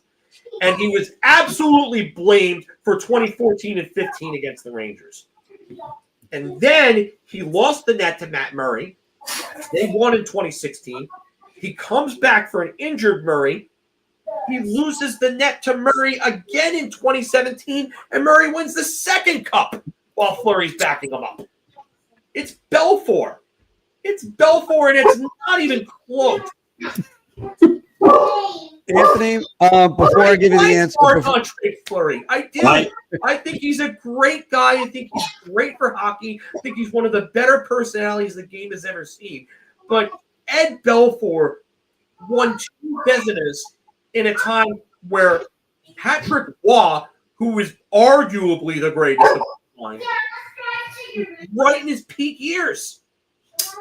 I'm going Belfour too. I put Fleury here because I know Mark really likes him, and that Fleury has more wins than Belfour. So I was setting Mark up for saying Fleury, which he might still, but I think it's Belfour. I think it's Belfour. I don't think the wins carry Fleury over the hurdle there. So same amount of shutouts, but I think it's Belfour. I think hands down it's Belfour. I don't think it's even close. I think when you look back at the history of goaltenders, I really pegged you wrong. I thought you were going to say Fleury. No, actually, I'm going to say this. I think in the history of goaltenders, when you're going to look back and go, is Marc-Andre Fleury one of the greatest of all time? You're not going to figure out where to put him because at least there's an argument people can make for. By the way, I'm sorry, if anybody disagrees with me, but I'm also not sorry. Best goalie post lockout era, it's Henrik Lundqvist. There's nobody close. That includes Carey Price. Sorry, that's a fact too. Look at his numbers. Lundqvist had better longevity. After that, is it Marc-Andre Fleury? Or is it Sergei Bobrovsky? I think it's Roberto Luongo. Is it Andre Vasilevsky? That's the hard part. Fleury really had the career renaissance when he went to Vegas. And again, he's got that personality that was really, really great for Vegas in their early going. But going back to Ed Belfour, you could, I don't know which award was tougher to win in the 90s. You could argue the Art Ross because only 3 guys won it. You could argue the Vezina Trophy because I believe only 4 guys won it in the 90s. I have to double check that again. That is correct. The 4th guy is Jim Carrey. The 4th guy was Jim Carrey. The Norris Trophy was Leach, Chelios, Bork, Coffey, and I think Lidstrom at the end. No, Lidstrom did not win until 2000, 2001. Okay, so who am I missing for the Norris out of those? The Norris was Bork, I believe, 90 and 91. Leach was 92. 93 was Chelios. 94 was Bork. 95 was Coffey. 96 was Bork's last. Leach was 97. Blake was 98. And 99 was McInnes. Okay. All right. So I forgot about Blake and McInnes right there because I forgot when McInnes won his last one. Any event. So those were 2 tough. I mean, now that I'm thinking about it, 2000s, that meant Pronger, Lidstrom. Lidstrom again. Lidstrom again, I believe. And then Niedermeyer was 04. Then it was Lidstrom, 06, 07, 08. Chara 09. 10 was Keith. Okay. 11 was Lidstrom. And then 12 was Keith again, I believe. No. Phil could be great for categories, everybody. Yeah. But I mean, regardless, I mean, the 2 hardest awards to win were the Art Ross and the Vezina, because there was a lock on who was going to win them. You had 3 of the great. You had the 90s was the greatest goaltending generation we've ever seen. Let's just put it that way. I mean, you had Waugh, who was the incumbent when he entered the 90s. Yeah. Then Belfour comes along. Then Hasek in 94 starts that run of 6 Vezinas in 8 years. Then Brodeur comes up. He can't win one until 2003. Yeah, he could. Yeah, Theodore won in 02 before Brodeur won one. So I mean, and Theodore won the MVP that year. That's the reason why. In 02, yeah. So if I remember correctly, Phil, that's the only Vezina Trophy winner to score, like in the season that he won the Vezina. Oh no, never mind. No, I don't think he scored in that season. I think he scored before that. But I think he's the it's still Linus Ullmark then. I think. Oh no, Brodeur's another one. Brodeur's the other one that has scored a goal and has won a Vezina. Right, but I was still saying in the year that they won the Vezina. And I don't think he did, and I don't think Brodeur scored in a year that he won the Vezina, because I think Brodeur scored in '97, and I think he had another goal that he technically didn't score but got credit for, but I don't think that was in a Vezina year. I could be wrong about that though. Yeah, I think Brodeur is the only one with a game-winning goal. Yes, because I think that is correct. I think the goal that he didn't actually score was the goal that he got credit for, and that was a game winner. Yeah, he's got a goal in 2013, in 2012, 2013. He's got a goal in 99, 2000. They did not win, and he did not win the Vezina that year. No. Olaf Kolzig won it that year. Yeah.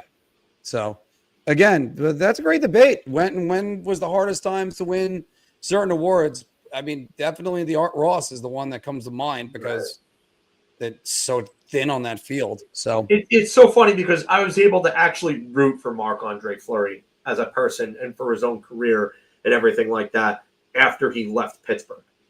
yeah, And, you know, it's nice to see a guy like that get away from a team that you despise. But, you know, I'm sorry, I can't say that he's. Maybe you can try to say that he's close to Ed Belfour, but for me, Ed Belfour is a top, like, he's easily a top 10 goaltender. I think Ed Belfour was the absolute shoo-in on that one. I mean, I think, and look, I get what Anthony's saying with that because I think that's a great pull by Anthony because I think when you look at history, because you're going to look at, I think would it be fair to say that you put in this generation Price and Lundqvist ahead of Fleury, even though Fleury's got the longevity on both? I don't like putting Price ahead of Fleury. I don't. I don't think there's enough body of work. So, by the way, you hear that? That's the gas up in Canada. Yeah, I know. They always say that. I know. It's funny because I watch a lot of hockey, guy. I love Shannon. I love his content. I actually interact a little bit with him on Facebook too. Cool, let's get him on. Yeah, you know what? Maybe we will do that. Maybe we'll talk to him and we'll get him on because I know he loves the Bruins and the Canucks. So maybe we'll talk some Vancouver and some Bruins with him. But I watch a lot of his countdowns and his redrafts especially because I always love watching the redraft stuff. And there are a lot of times where I end up disagreeing with a lot of his redraft positions. But the one thing that I'm noticing with him is that he tends to favor longevity over peak.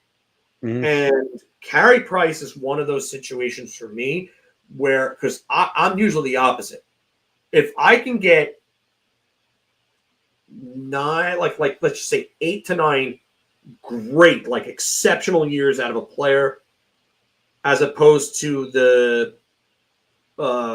decent or the good to very good player that gives me 10 to 12 or more, I'm going to go with the guy who gives me 8 to 9 exceptional years because that furthers your chance at winning the Stanley Cup. That guy is going to give you the better chance than the other guy. That's just my view on it. But Shannon seems to go towards more of a longevity type thing. And that's the one thing I've noticed when I'm kind of like analyzing and criticizing his lists, his redrafts. So for me, when I look at Carey Price, I see a few great seasons. I don't see 8 or 9 great seasons, full seasons. I see a great rookie year in 2008.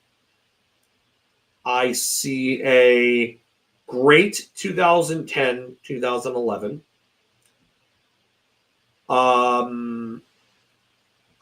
Although the save percentage is good with a .916 in 2012, the 2.43 goals against average at that time is not that great. 2013, I think, is a 21-13, the 905 and the 259. He finished top 10 in Vezina voting, but 2013-14 is a great year. 2014-15 is a Hall of Fame level, like exceptional type year. 2015-16, had he not played only 12 games, would have been that. 2016-17 is another great year, and he was third in Vezina voting. And then after that, it's just, there's really like 4, maybe 5 great years that he has. Like truly great years. And then what else? It's a lot of injuries, a lot of inconsistency due to the injuries afterward. You know, his career is kind of done. But Marc-Andre Fleury has longevity. He has the same amount of Vezinas as Carey Price. Yes, Carey Price is an MVP, and Marc-Andre Fleury doesn't have one of those. That's also, by the way, that just to mention in with the Vezinas in that era, that's where everybody got a Vezina. They didn't give repeat Vezinas. Yeah, Like, if that was the case, Henrik Lundqvist would have had one in 2013. I mean, Marc-Andre Fleury, I look at 2007, 2008. That's a great year. I don't know how he didn't get any Vezina votes that year, but a 921 save percentage and a 233 goals against. I mean, because he only started 33 games, and that was probably an injury year for him. You would have to look at 2010, 2011. He's an all-star. That's another great year. 918, 232. 2012, 913 save percentage. Okay, 236 goals against. That's a very good year. I look at 2013, 916 save percentage, 239 goals against. He went 23-8. I mean, the year after that, 2014, 39, 18-5, 915, and a 237-9. His numbers are pretty consistent from 2011 through like 2015. And then 2016 and 17, there's kind of really like the doldrums. I mean, actually, his 2016 year isn't even that bad. 35, 17-6, 921 save percentage, 229 goals against. I'm surprised he got 0 Vezina votes. I mean, that just goes to show you what I was saying before about Marc-Andre Fleury. He was viewed as one of the least important guys on that team. In 2015, he led the NHL in shutouts with 10. 10. And then 2018, he goes to Vegas, and the narrative changes. 29, 13-4, 927 save percentage, 224 goals against, 4 shutouts, 5th in Vezina voting. And then, everything changed when he went to Vegas. The whole view on him changed. And that's, you know what? I do think that I think that there's more of a body of work to build on with Marc-Andre Fleury. So, like in this case, like his seasons were very good. Carey Price's, some of those were exceptional. But Marc-Andre Fleury had very good for a much longer period of time. And that's why I take Fleury over Price. And again, just to mention everybody talks about peaks and valleys, though. Everybody forgets, you're talking about the peaks. Everybody forgets the valleys.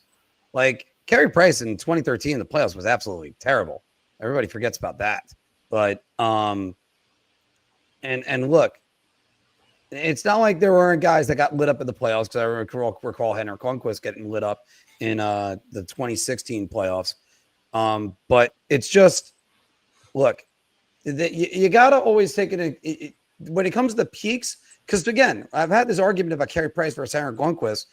The Price's best season isn't far off from Henrik Lundqvist's 2012. So Price's 14-15 is very comparable to Lundqvist's 11-12. And Lundqvist finished 3rd in Hart voting in 2012. Which, look, if Genny Malkin took the bull by the horns, and how many goals did Stamkos score that year? Did he score 60? 60?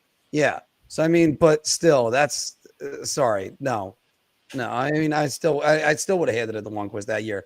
James, by the way, I love your question. We're going to come back to that. But Anthony, do you have the blind rankings ready? I do, sir.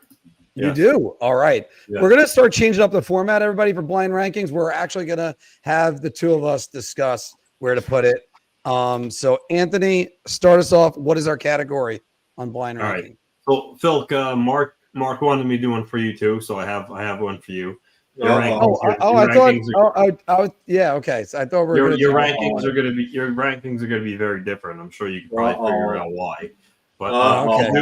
I'll do Filk first. Filk, your category is top 5 biggest defensive prospects who either busted / didn't live up to expectations. Wow. Ooh, all right. Trying to go differently. All right. First, Brandon Gormley. 5. Okay. David Rundbland. 4. Oh, okay. Colton Tuber. I probably would have put him at 4, but I'm going to have to put him at 3 now. Griffin Reinhardt. I've got to put him at 2.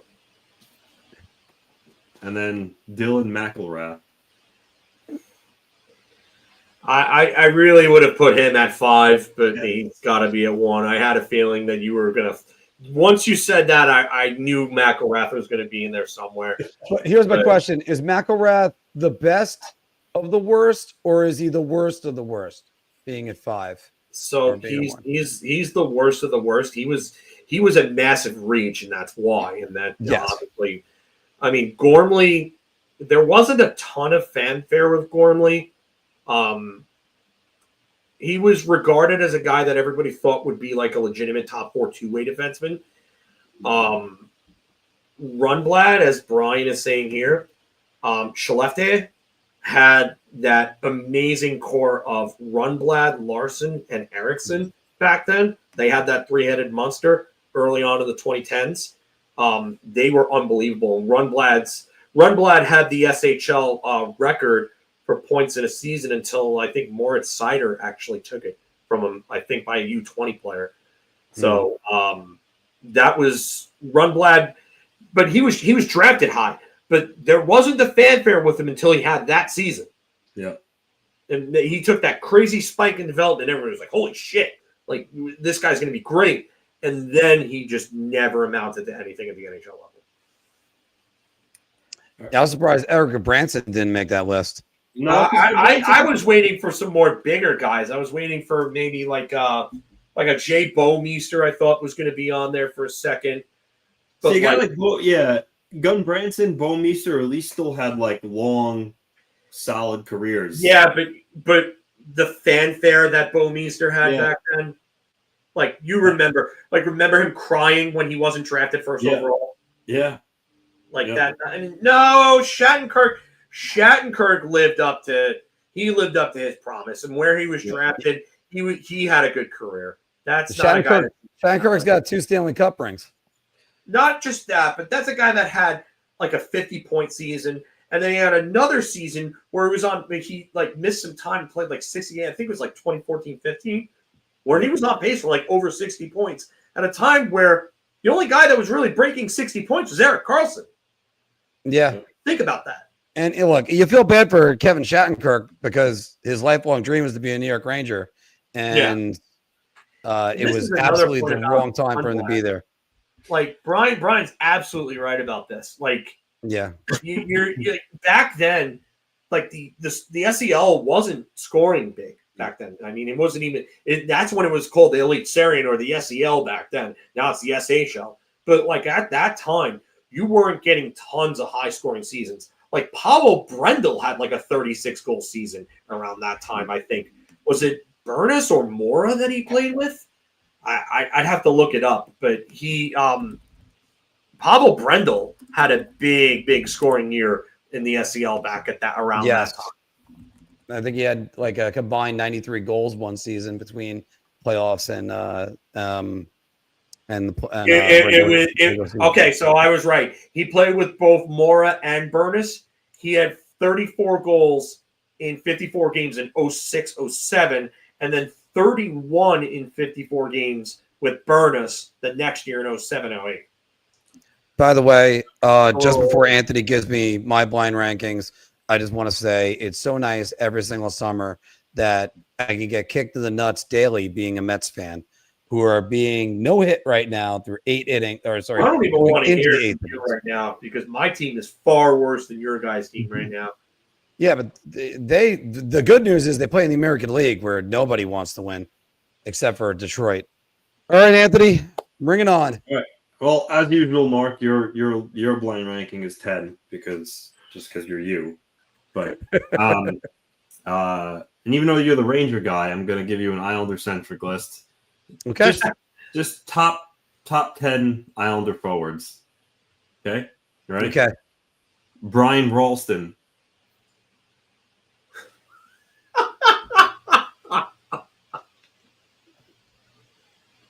don't think he had a great year with the Islanders when he was there. So I got to throw him at 8 because I think you're going to give me 2 worse ones. Wait. Hold on 1 second. Are you doing 5 or 10? 10. Oh, you're 10. doing 10 for Yeah, him. I always do 10 for Maury. Yeah. It gives Mark more shit. Yeah. Derek King.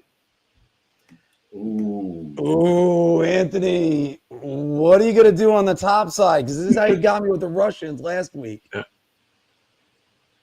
I'm going to go bold, and I'm going to go 4 with Derek I was King. just going to say 4. Go 4 with that, Mark. Because King. I want to help you out with this one because I know Anthony's got like a whole bag of tricks going on this one. Mark Parrish. All right, here's the funny thing. I My would go gut 5 or wants 6 to say Mark Parrish is higher than Derek King. Yeah. The numbers actually favor Derek King over Mark Parrish. I think Mark Parrish is high. So I'm actually going to go 5 on Mark Parrish, I think.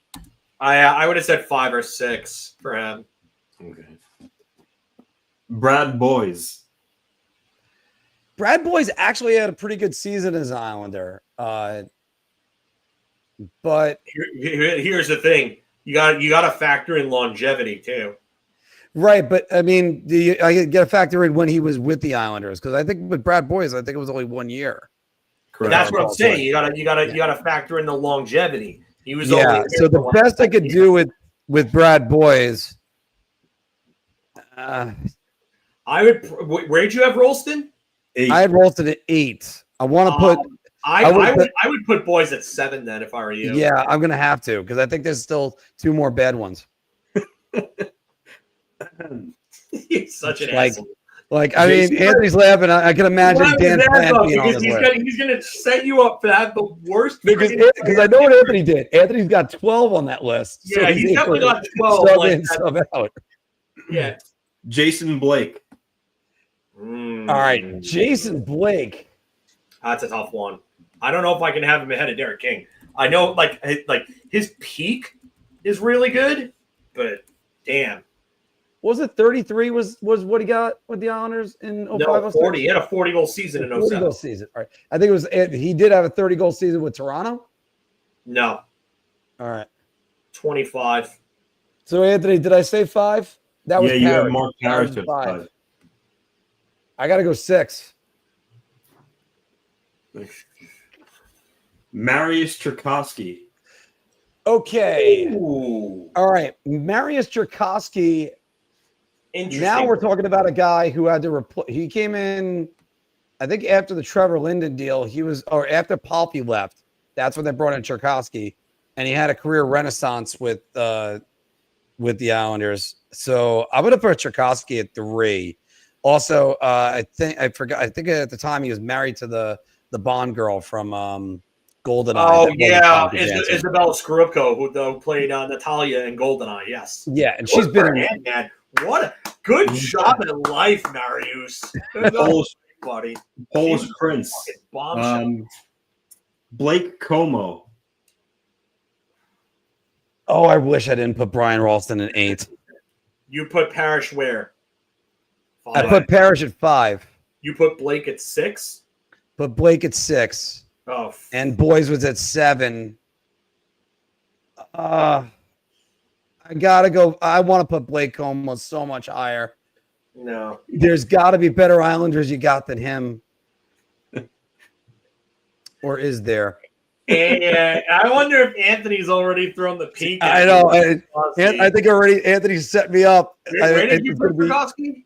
3? I put Cherkasky at 3 because he had a 30-goal season with the Islanders. He had back-to-back 30-goal seasons. Yeah. He had 3 consecutive 50-point seasons, and back-to-back 30-goal seasons, including a 70-point season in 2000. Yeah, and again, I think I was at the game when he scored 30. That's the reason why I remembered it the first time around. I hate to do this. I really do. Como's a 9. Brian Ralston over Como. That's interesting, Mark. You know what? If I knew ahead of time, because after all, here are the list of goal scorers on Henrik Lundqvist. It goes it's Sidney Crosby, Alex Ovechkin, Evgeny Malkin, and then Blake Como. Really, Blake Como's got the 4th most goals on Henrik Really? Lundqvist. Wow. Yeah. That's crazy.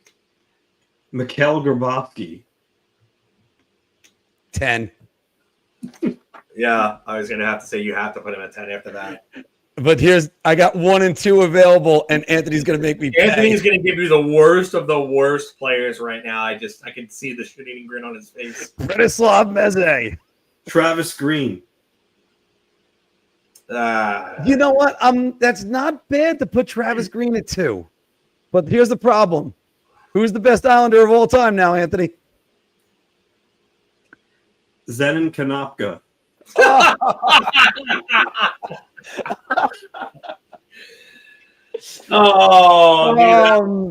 Knew that was coming. Now, wait. Zenon Konopka's legacy as a New York Islander was that he changed the goal song, right? He did. That's really – and I forgot what he changed it to, but he had those big penalty minute seasons. I want to say it was with Ottawa at the time.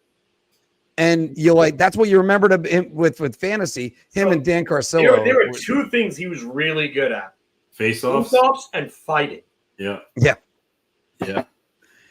He somehow was very good at face-offs. But it was face-offs and fighting. I just find this mildly funny, guys, that the A block was possibly the least interesting block of all of this. But you know what? It works. And let's go right to Puckdoku. His career. You want to know what Zenon Konopka's career face-off percentage is? I'll say he's in the 60s. 59.6. Close.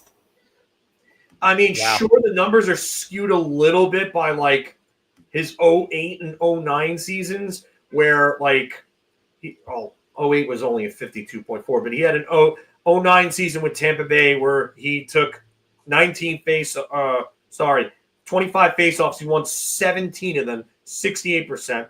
Then in Tampa Bay in 2010, 74 games, went 62.2. The Islanders, 57.8 with the Islanders. Next year with Ottawa, 58.9. Minnesota in 2013, 60.7. And then his last year in 2014, 59 games between Minnesota and Buffalo, 60.8. Wow. He's near like Yannick Perreault numbers. Yeah, I'd say so. And like he's a fourth liner. Like the other guy I could think of is like Adam Glendening. Luke Glendening, is another one that's really like another guy that you would not expect to have like crazy face-off numbers, but his face-off numbers are really freaking good. Yeah, because whenever I think about great face-off guys, Yannick Perreault is always the one that comes to mind. Yeah, he's probably the best I've seen in my lifetime.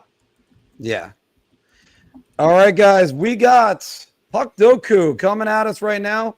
Our top row, Phil will expand that out for us. Our top row for everybody listening on audio, Maple Leafs, Penguins, Kings, and our y-axis, the Winnipeg/Atlanta franchise, the Ottawa Senators, and drafted in the first round.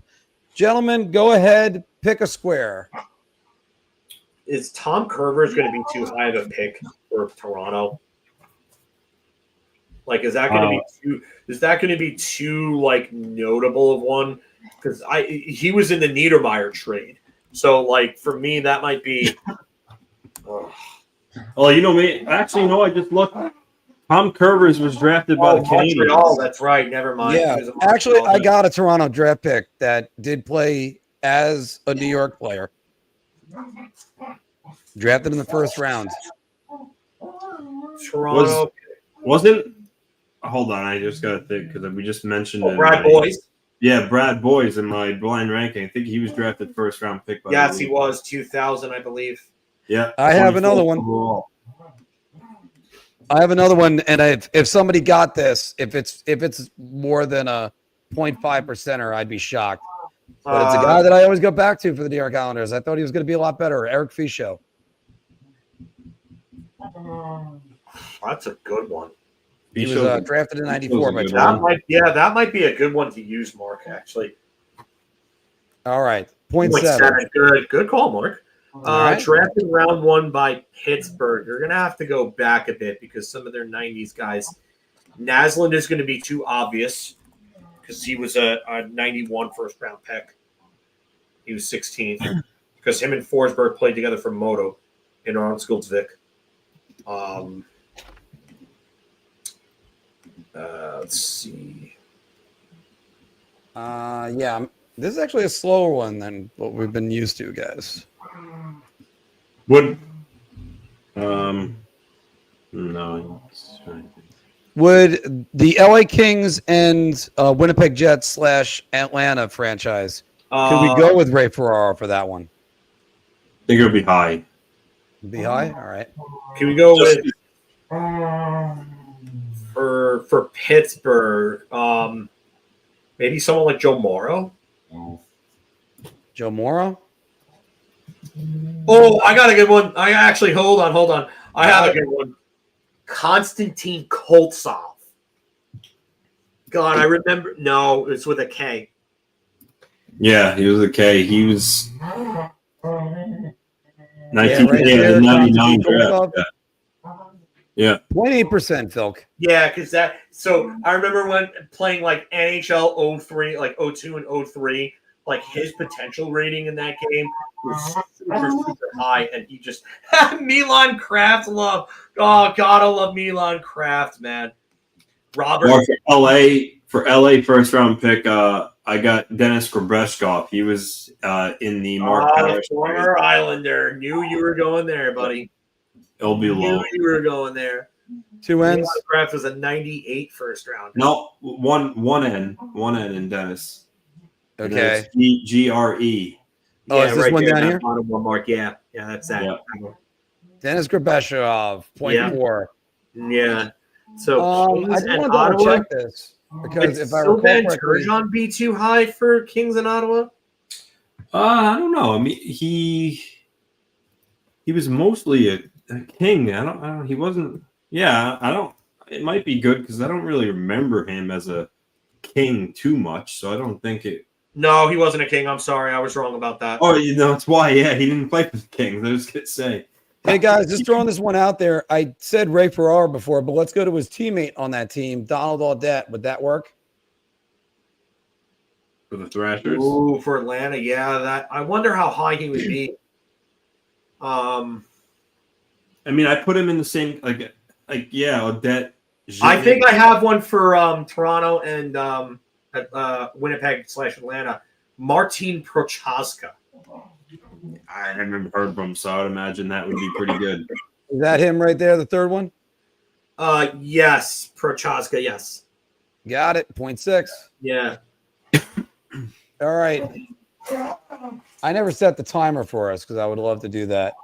And Ottawa. Did Bill Berg play for Ottawa? I know he played for Toronto, but did he play for... I think Bill Berg did play for Ottawa. Yes, 98, Yeah, 99. Bill Berg did play for Ottawa. Yep. I thought I remember that being the case. Bill Berg. Bill Berg. And they Former got him on the Islander, Rangers. too, Ottawa and Pittsburgh. Sean McEachran is too obvious. Yeah. I got one. Randy Cunneyworth for Randy Ottawa. Cunneyworth, the former coach of the Montreal Canadiens, I believe. 1%? 1%. Fuck you. Oh, that's so annoying. I thought that would be a for sure like under 1%er. Damn it. Ottawa and Kings. Did Brad Marsh play for LA? I know he played for Ottawa at the very beginning. He was one of their. No. Brad he Marsh didn't did not play for LA. LA. LA. LA. Oh, you want to go get some tacos in LA? I was betting on Marcus Patrick. I was wrong. Shit.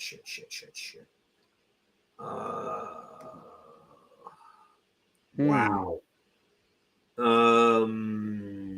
What about Mike Lamb? I don't think Mike Lamb played. Wait. All right, sorry, Lamb. No. Mark Mark Lamb? That's what I meant to say. No, he didn't play for LA. I know he played for Ottawa.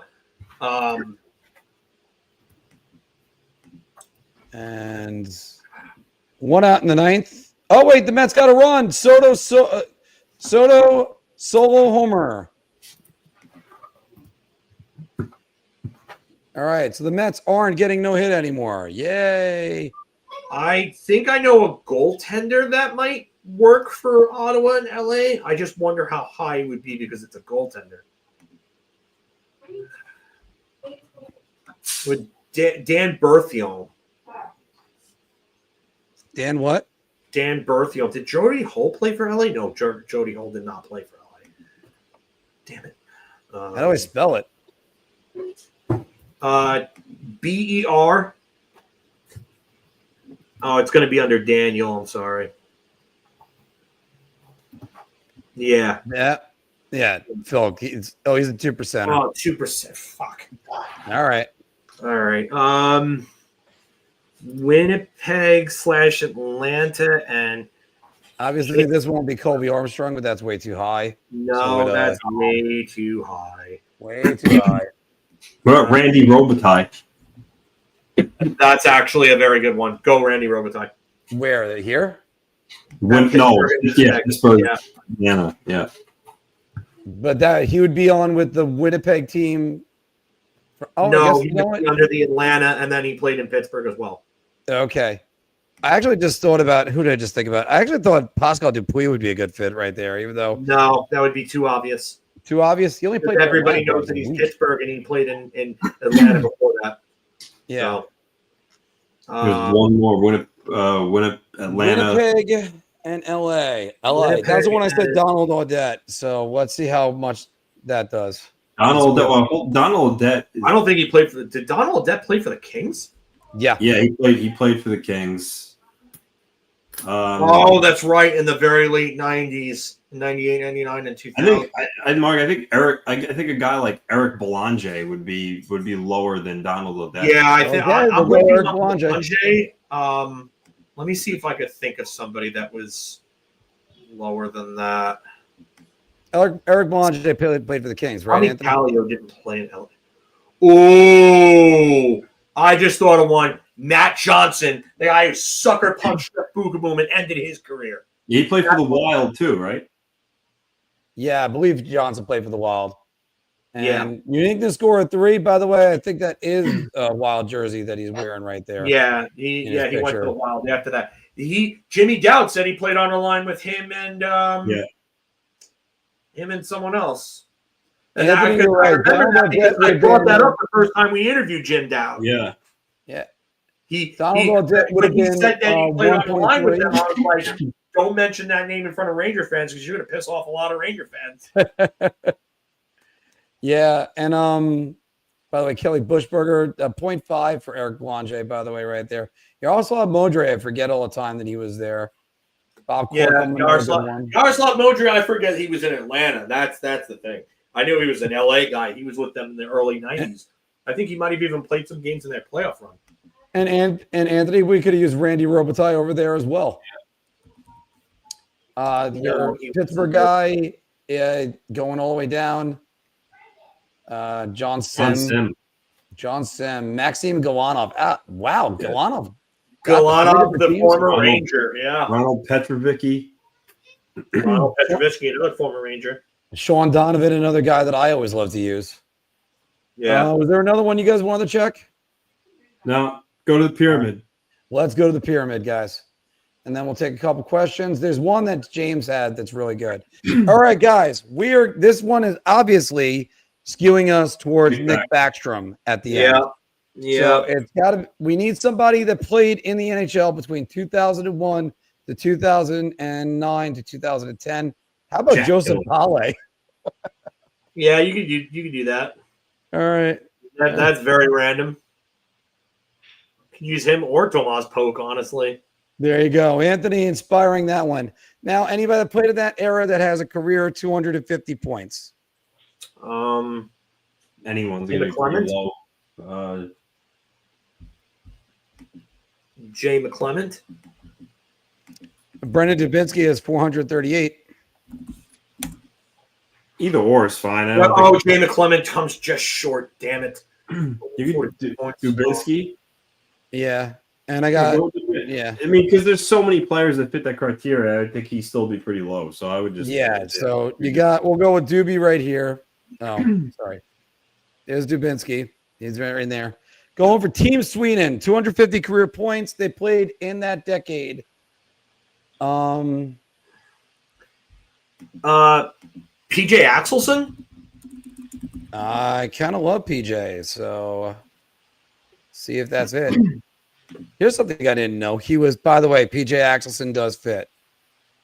Let's just make sure he was on Team Sweden. With Team Sweden, it doesn't have to be just Olympics. It could be World Championships, right? I think. And by the way, he was on the Olympic team anyway. The one thing, by the way, Phil, just to mention this, I wonder if you remember this. Back in 97, 98 season, that goal that Leach had that he went through like 3 different Bruins, and I think he went through the legs of Axelson at the end before scoring. Yeah. If you remember that goal. Thousand-gate with Kalle Johansson. Kalle Johansson. Yes. And Kalle Johansson did play in that decade. Yeah. We're at a unique to score of 2, boys. We need a Swede with 50 assists in a season. 50 assists in a season, 1,000. All right, so Sundin and Forsberg and Lidstrom are all too obvious. Yeah. Backstrom, you're saving for the last one. Yeah. Ulf Dahlin. Thank you. I think he works. Playing that, yeah. Ulf Dahlin would definitely fit that. Anthony. He didn't have. He didn't have a 50. No, he didn't have a 50 assist season. Ulf Dahlin somehow did not have a 50. He didn't reach 1,000 games either. Holy crap! Oh wow, damn. Wow. I thought Ulf Dahlin had like a 50 assist season with Dallas in the early 90s playing with Medano. That's what I thought. Shit. So we need a Swede with a 50 assist season. And he had to play between 2001 to 2010, right? Yeah. Henrik Zetterberg doesn't work then. It's too late. He was 2002 was his first year. No, he would work. Henrik Zetterberg would work. He fits in that time frame, yeah. But he's too obvious. That's way too obvious. I wonder if there's anybody that's less. Yeah, I mean, he had 150 assist season in 2011. There's definitely a Swede that we're missing. Well, the problem is we can name a bunch. Hold on. They're all big names, so I don't know. Michael Nylander? Oh, I think Michael Nylander might have it. Let's see. 55 assists with Calgary. Oh, he does. That's points. He had a 42 assist season with Calgary. And a 46 with Chicago. 50 assist seasons with Rangers. Oh, yep. He's got the Rangers. He didn't make the games requirement. Shit. 920. That's because he played some time in Europe. Crap. A good one, too. And by the way, he would have fit with the Washington Capitals if he would have made that. Yeah, he would have absolutely. Johan Franzen, he never had 50 assists. No, he never had 50 assists. He only had a couple 50-point seasons. Never mind 50 assists. Yeah. Yeah, his highest. He only had 370 career points, Franzen. His career high in assists was 27. So I feel like this. So you said Sundin, the Sedins, Zetterberg. They're gonna all be. They're all going to be high, but keep in mind. Well, the reason why they're going to be high now is because it's now you got Backstrom at the end. Eric Carlson. Like if we would have used one of those guys earlier, then it might have been a lower score. Marcus Naslund. Again, another one that's going to be very high. Yeah, but it might have to use Marcus Naslin. I Marcus guess what I'm Naslin saying, got. let's say if there's only 7, if there's only like 7 that fit this criteria, I don't, even if it's a big name, it would not be anything we can do about it. Yeah, Marcus has got a 56-point season. So now it's about Carlson, Eric Carlson, Alfredson, Sundin, the Sedins. Kent Nilsson, but I don't think he meets the games requirement. No, he No, doesn't. Can we use Nicholas Lidstrom? Because sometimes you get the guys that they're just obvious guys, and Nick Lidstrom, by the way, does have the 50 assist season. If you're gonna go with one of the obvious names under the premise there's only a handful to do it, I would do Marcus Naslund over Nicholas Lidstrom. Okay. Hold on here. He thinks that's Borja Salming doesn't make the games requirement, I don't think. He played a while, but I don't think he meets the game. No, Borja Salming does. He meets the games requirement. Yeah, but he didn't play in the 2000s. He was. Oh, that's he right. played That's right. It's Yeah. 2000s. I was all set to put that on.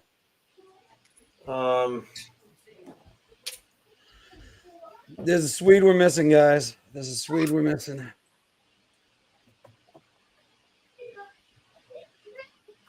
It's just the decade of the 2000s, right? Yeah. Yeah. Damn. Just making sure he doesn't have a 50 assist season. He doesn't. I was hoping Kim Janssen would be in there, but No. he played in the wrong decade. Kim Janssen, no, definitely not. Well, Kim Janssen would have fit if he had a 50 assist season. Hey, wait a second. He didn't have the games requirement. I'm gonna take a shot in the dark on this one, guys, because he might actually be in there. Oh, he doesn't have the games. Shit. Matthias Olin, he never had 50 assists. No. I almost said I was looking at Tobias Edstrom. He never even had a 50-point season. No, I don't think. No, he Edstrom did. He had a 50-point season with Atlanta. No, Olin. Olin never had a 50-point season. Michael Renberg. I don't think he played in the 2000s. And I don't think 2004 was his last year. Oh, that's right. He played in Toronto. He doesn't have the games, though. No, he definitely doesn't have the games. I know that for sure. And no, he Yeah. doesn't have the 50 assist season. His best year was his rookie year. He had 82 points, but it was only 44 assists. The Legion of Doom. That wasn't even the Legion of Doom yet. Recchi Yeah. was still there. All right, guys. They were Crazy Eights 2.0 that year.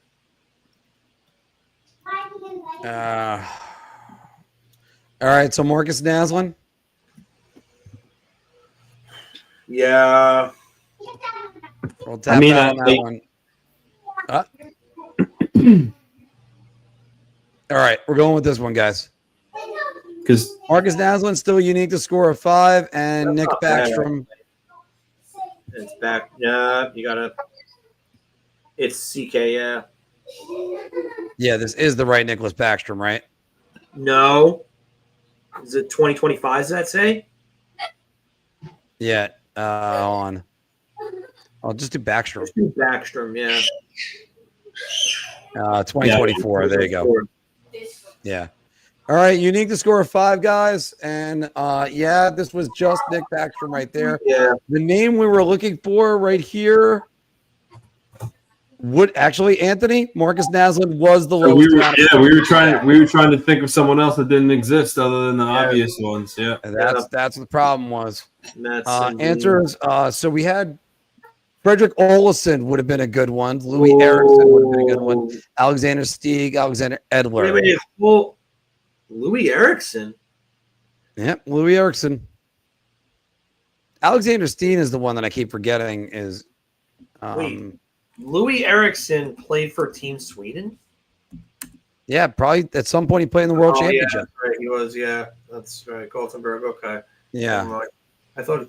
So I was really hoping. Tomas Sandstrom, who was born in Finland but has a Swedish name. That's what I'm doing. Yeah. All right. Now let's kill another minute just to see if Anthony's coming back, Filk. Just because I like this question that we started earlier. Actually, let's go with this one first. James is asking, Filk, who's got the best goalie tandem in the league right now?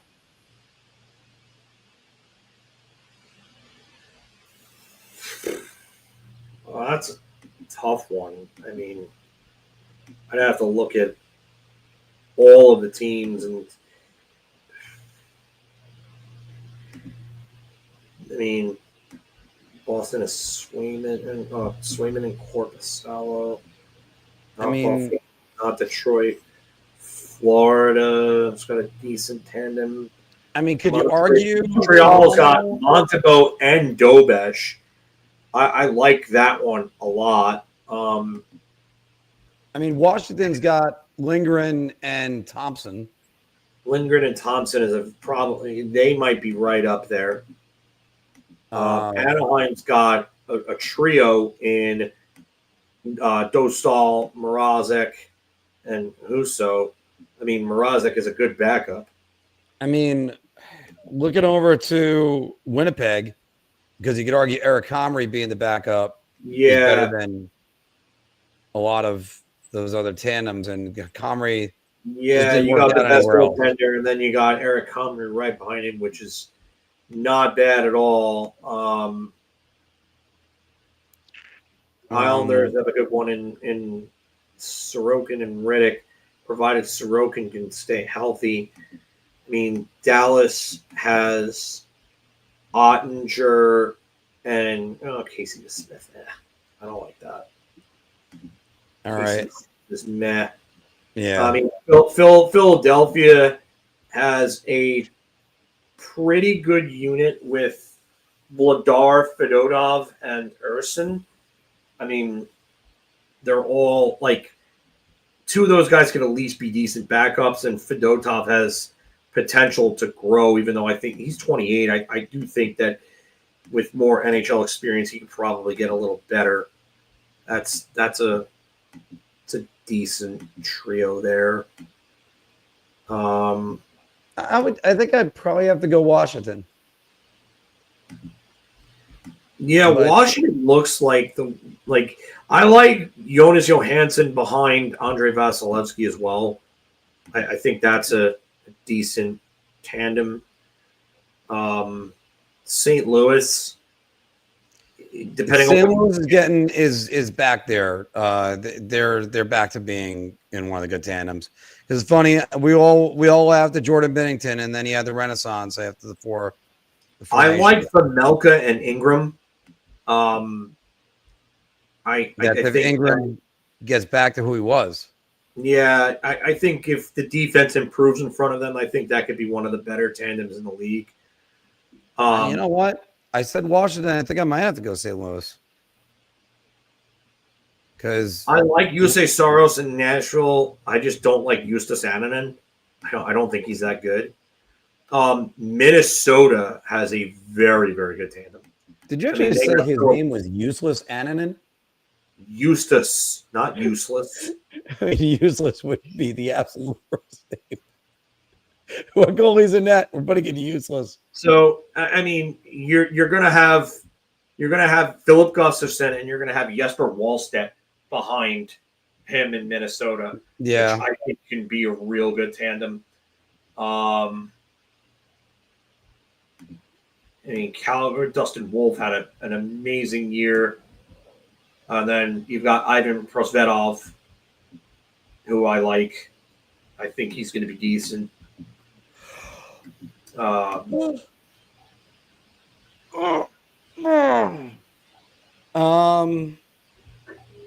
mean, what about the Woods in Colorado? I'm not like the biggest fan of those guys. Yeah. I don't think any of them are really all that great. Well, Mackenzie Blackwood is definitely right there. All right. Better, but I'm still not like. I'm still not super high on that. All right, Phil. Let's answer this one, and I'd love to ask this on another one. James asked this right here.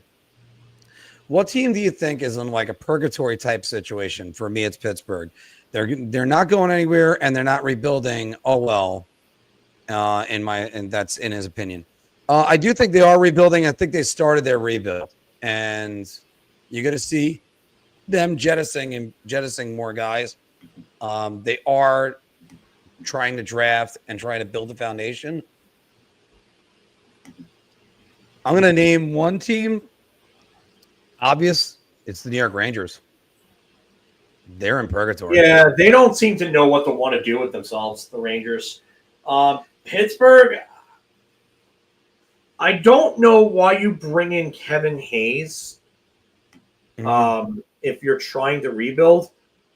Tommy Novak is another one, 28 years old. I like Tommy Novak. But why are you bringing in like him and Anthony Mantha and guys like that if you're going to try to rebuild Blake Lizotte? Like they bring in Justin Brazeau. Why are you bringing in these guys if you're trying to rebuild?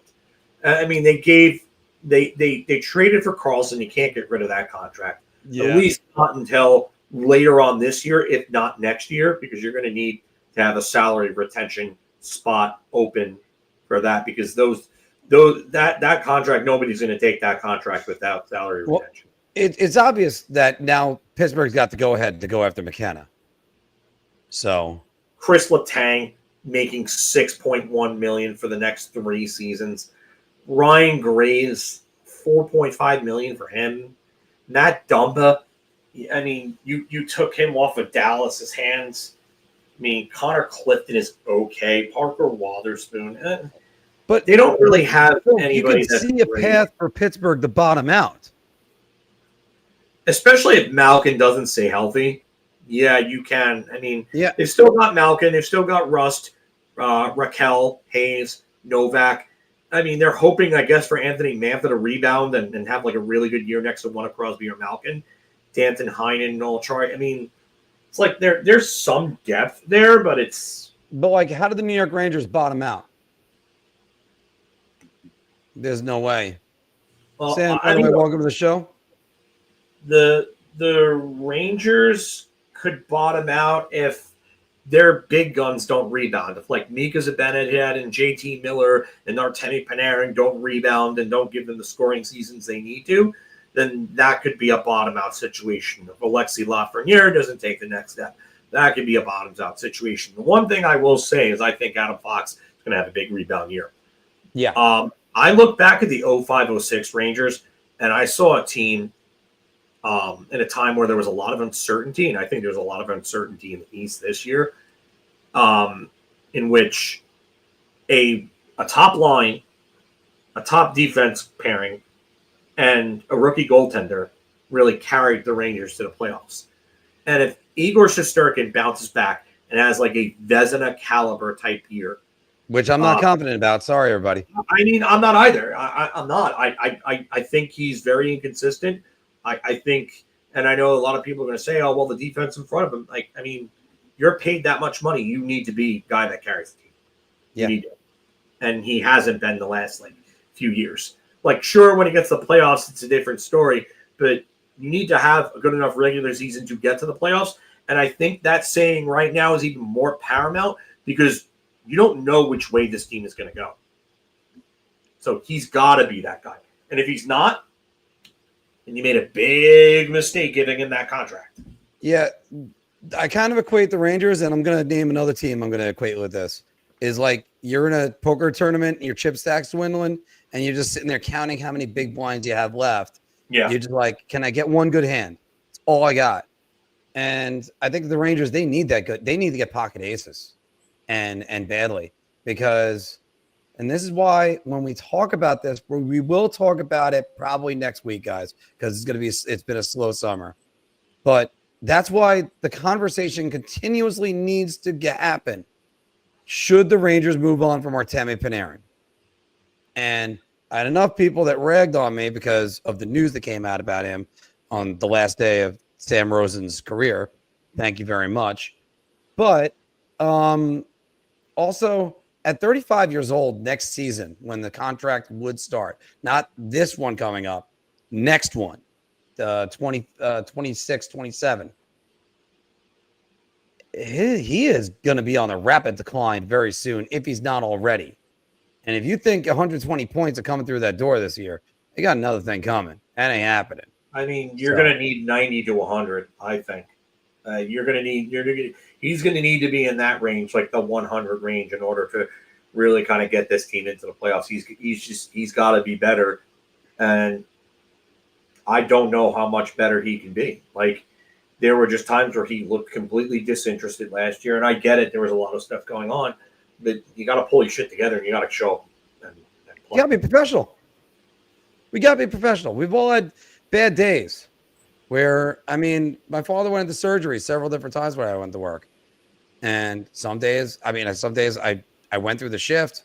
Some days I didn't respond as well. But you know what? You got to be professional. You got to do everything.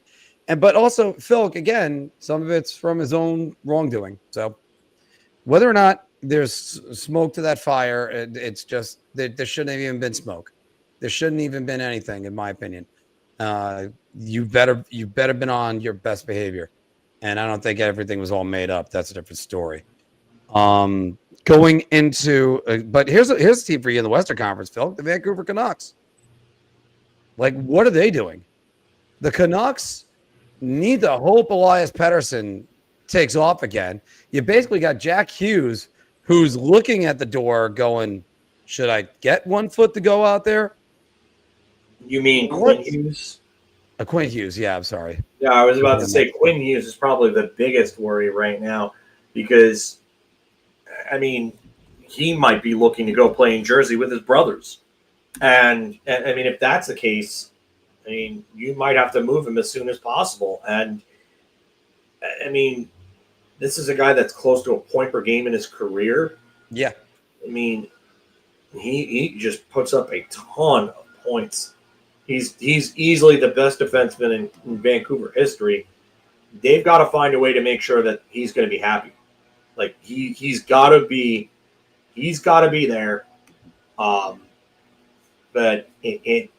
a lot of things have got to go right for Vancouver. I mean look at the rest. Bounce back. They're just you brought back Besser, which nobody thought was going to happen, which actually goes a long way for them. So you're looking at Pettersson, Besser, DeBrusk. Now you have Evander Kane, which is a weird one. Connor Garland, Philip Hedl, Nils Höglander has not turned into the player that you thought he was going to be. I mean, is Atu Ratu going to show the potential that had him as a consensus one for like a year and a half before his draft year? Like, they have a lot of questions that they need to answer.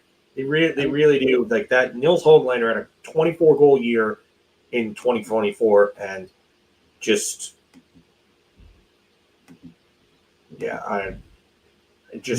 it's almost in the situation. And Phil, I watched the episode the other night, Bart's Comet, where they go to Professor Frank. Good evening, everybody. Quit stalling. What's the plan? But again, it's getting there with the Rangers again, that they need to figure out what their plan is. And Drury needs to, hopefully he does. General managers should have a plan on top of a plan on top of a plan. So I don't know what the plan is with Drury. I don't know what the plan is in Vancouver. Pittsburgh, Pittsburgh seems like they put their foot in the rebuild pool, and then I don't know who tells them to pull it out and go back to try to compete. But then they go back and they try to make these additions like they're trying to compete, almost. Like I'm not saying they're going in there getting a Jake Gensel on the market, for example, like a Nick Ehlers or someone like that. But they're going and adding players that like try to help that would make you think that they're trying to compete. Like it's like they're trying to not give the impression that they're full on after Gavin McKenna, which Lord knows that they're going to end up with him anyway, because it's Gary and Pittsburgh and Mario and all that other crap. But and attack on top of it, he's playing in Penn State, so you might as well just put him in Pittsburgh literally right now. Yeah, I feel like we're looking at three teams that just don't know which way they want to go, and that's like, I think I'm with Sean on this. I think Crosby is really a problem. I think if he would have agreed to a trade, I think that they could really go all in on rebuilding, and I don't think they're there yet because of him specifically. Here's a question. Let me throw this out of you, Phil. Could there end up being any fan resentment for Sidney Crosby for not wanting to leave?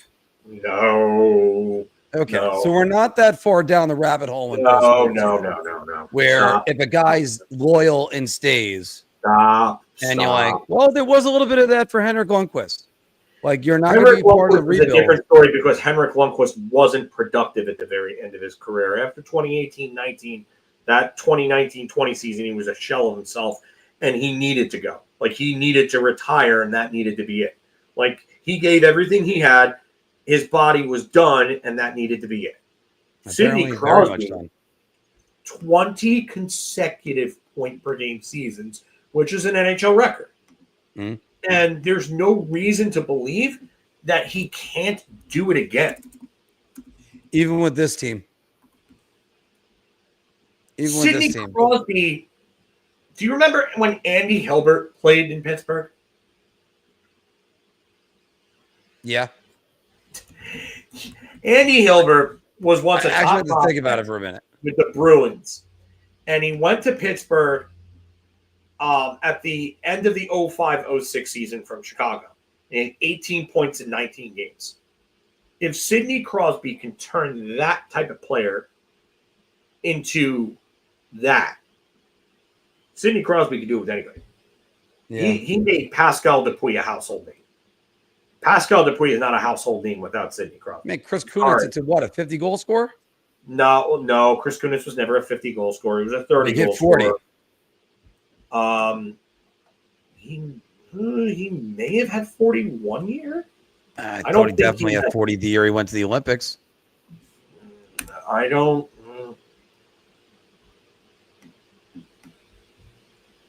Chris Kunitz. 35. 35 in 2014. Yeah, my bad. The Olympic team. But Chris Kunitz was a guy that was a 25 or so goal scorer, and he played with Sidney Crosby, and then he was, a 30-goal guy. Like he was 06-07, 25 goals, 60 points on a cup-winning team. And Kunitz was on Team Canada that year. He was. Okay. Yeah. That's definitely a Nepo selection then, because there were. Oh, it was definitely, yeah. Could have put over him. But okay, but again, I'm trying to think of other teams because Boston answered that question. Once they traded Marchand, that was it. They answered that question. They're not in purgatory. They're trying to go a little bit lower. Are they going to rebound this year? Potentially, because you have to with Swayman. This is what I fear, Phil, about teams that try to bottom out. In a case like, say, the Rangers or even the Bruins. If you try to bottom out, you're going to destroy your goaltender in order to do it. So I don't exactly recommend that. I don't know. I don't like that just because I don't think you're necessarily destroying your goaltenders. We've seen goaltenders have good seasons on bad teams. Like look at Lucas Dostal. Just Anaheim's not really that great of a team, and he had a pretty good season. Yeah. Connor Ingram had a really good season on a middling Coyotes team. It just and he tied for the NHL lead in shutouts. What's that? He tied for the NHL lead in shutouts that year. Yeah, Dominic Hasek was phenomenal in Buffalo. Yes, he's the exception to every rule of goaltending, but I'm just mentioning guys who have. But yeah, I don't necessarily agree with that. I just think that Pittsburgh has also done other things. Like the Malkin and Letang contracts were just dumb. And we said that at the time, that to give those guys that were aging those types of contracts, like what were you thinking? And then they trade for Karlsson. We said the same thing. What were you doing adding a guy that puts up points that is probably not going to control the offense from the back end like Karlsson has? Even though I will say Erik Karlsson looked very good for Sweden in the Four Nations. That was probably the best hockey I've seen him play since he's left San Jose. Oh, it's very nice. Too bad it doesn't translate to the Pittsburgh Penguins. Yeah, no, I get it, but it shows you he could still go. But Yeah. I still think it's a dumb contract and it was a dumb trade. So There are people out there that want to try to put Erik Karlsson ahead of Brian Leach because he's got more Norrises. Yeah, Or several other players. I disagree with that. Erik Karlsson is going to go. When we were talking about putting where history is going to judge people, Erik Karlsson will go down as the most overrated defenseman in NHL history. Of the greats. Like, I'm not putting Phil Housley in the greats, but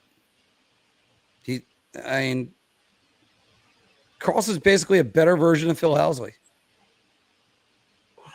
I'm trying to think of a better comparison. Better defensively, but that's just me. Oh yeah, because he's not Billy Joel. Guys, are going to start the music up right now. If you got any other questions, we'll throw them all down. Really, your Laviolette always chickens out. It was back again. No, that's that bluegrass guy, and he's getting banned because he was banned originally for calling other people in the chats idiots. I'm not going to sit there and let somebody do that to everybody else. Sorry, but that's not happening. Yeah, no. That's why that guy. Chat, just don't be hostile, or if you are, just it's not anything we're going to be. Sorry, but you don't get to call everybody else in the chat idiots. And I said this at the very beginning when we started this. I didn't want to have to moderate these chats, but there are people that can't handle themselves properly, and go in there and try to start problems and cause trouble. And if that's going to happen, then you're going to get banned. So the same problem we argued. It's just have a cohesive point. The point all the time is, I hate Drury. So it's not even that. Laviolette was the worst coach in the organization's history, yet he won a President's Trophy and took it to the conference finals. I don't even care about that. It's don't berate the other people in the chat. Yeah. That's it. But again, he wasn't respectful, and that's why he got banned. Yeah. But again, I'm trying to think of any other teams that sort of in that bubble. But I think those are the three teams: Vancouver, the Rangers. Because also, here's the other thing about Vancouver: Thatcher Demko. He's got to answer whether or not he can stay healthy. Yeah, and he stay healthy. I mean, again, these are three teams with a lot of questions that need to be answered, and that's why, as much as I want hockey back, I don't know how excited I really am to watch the Rangers.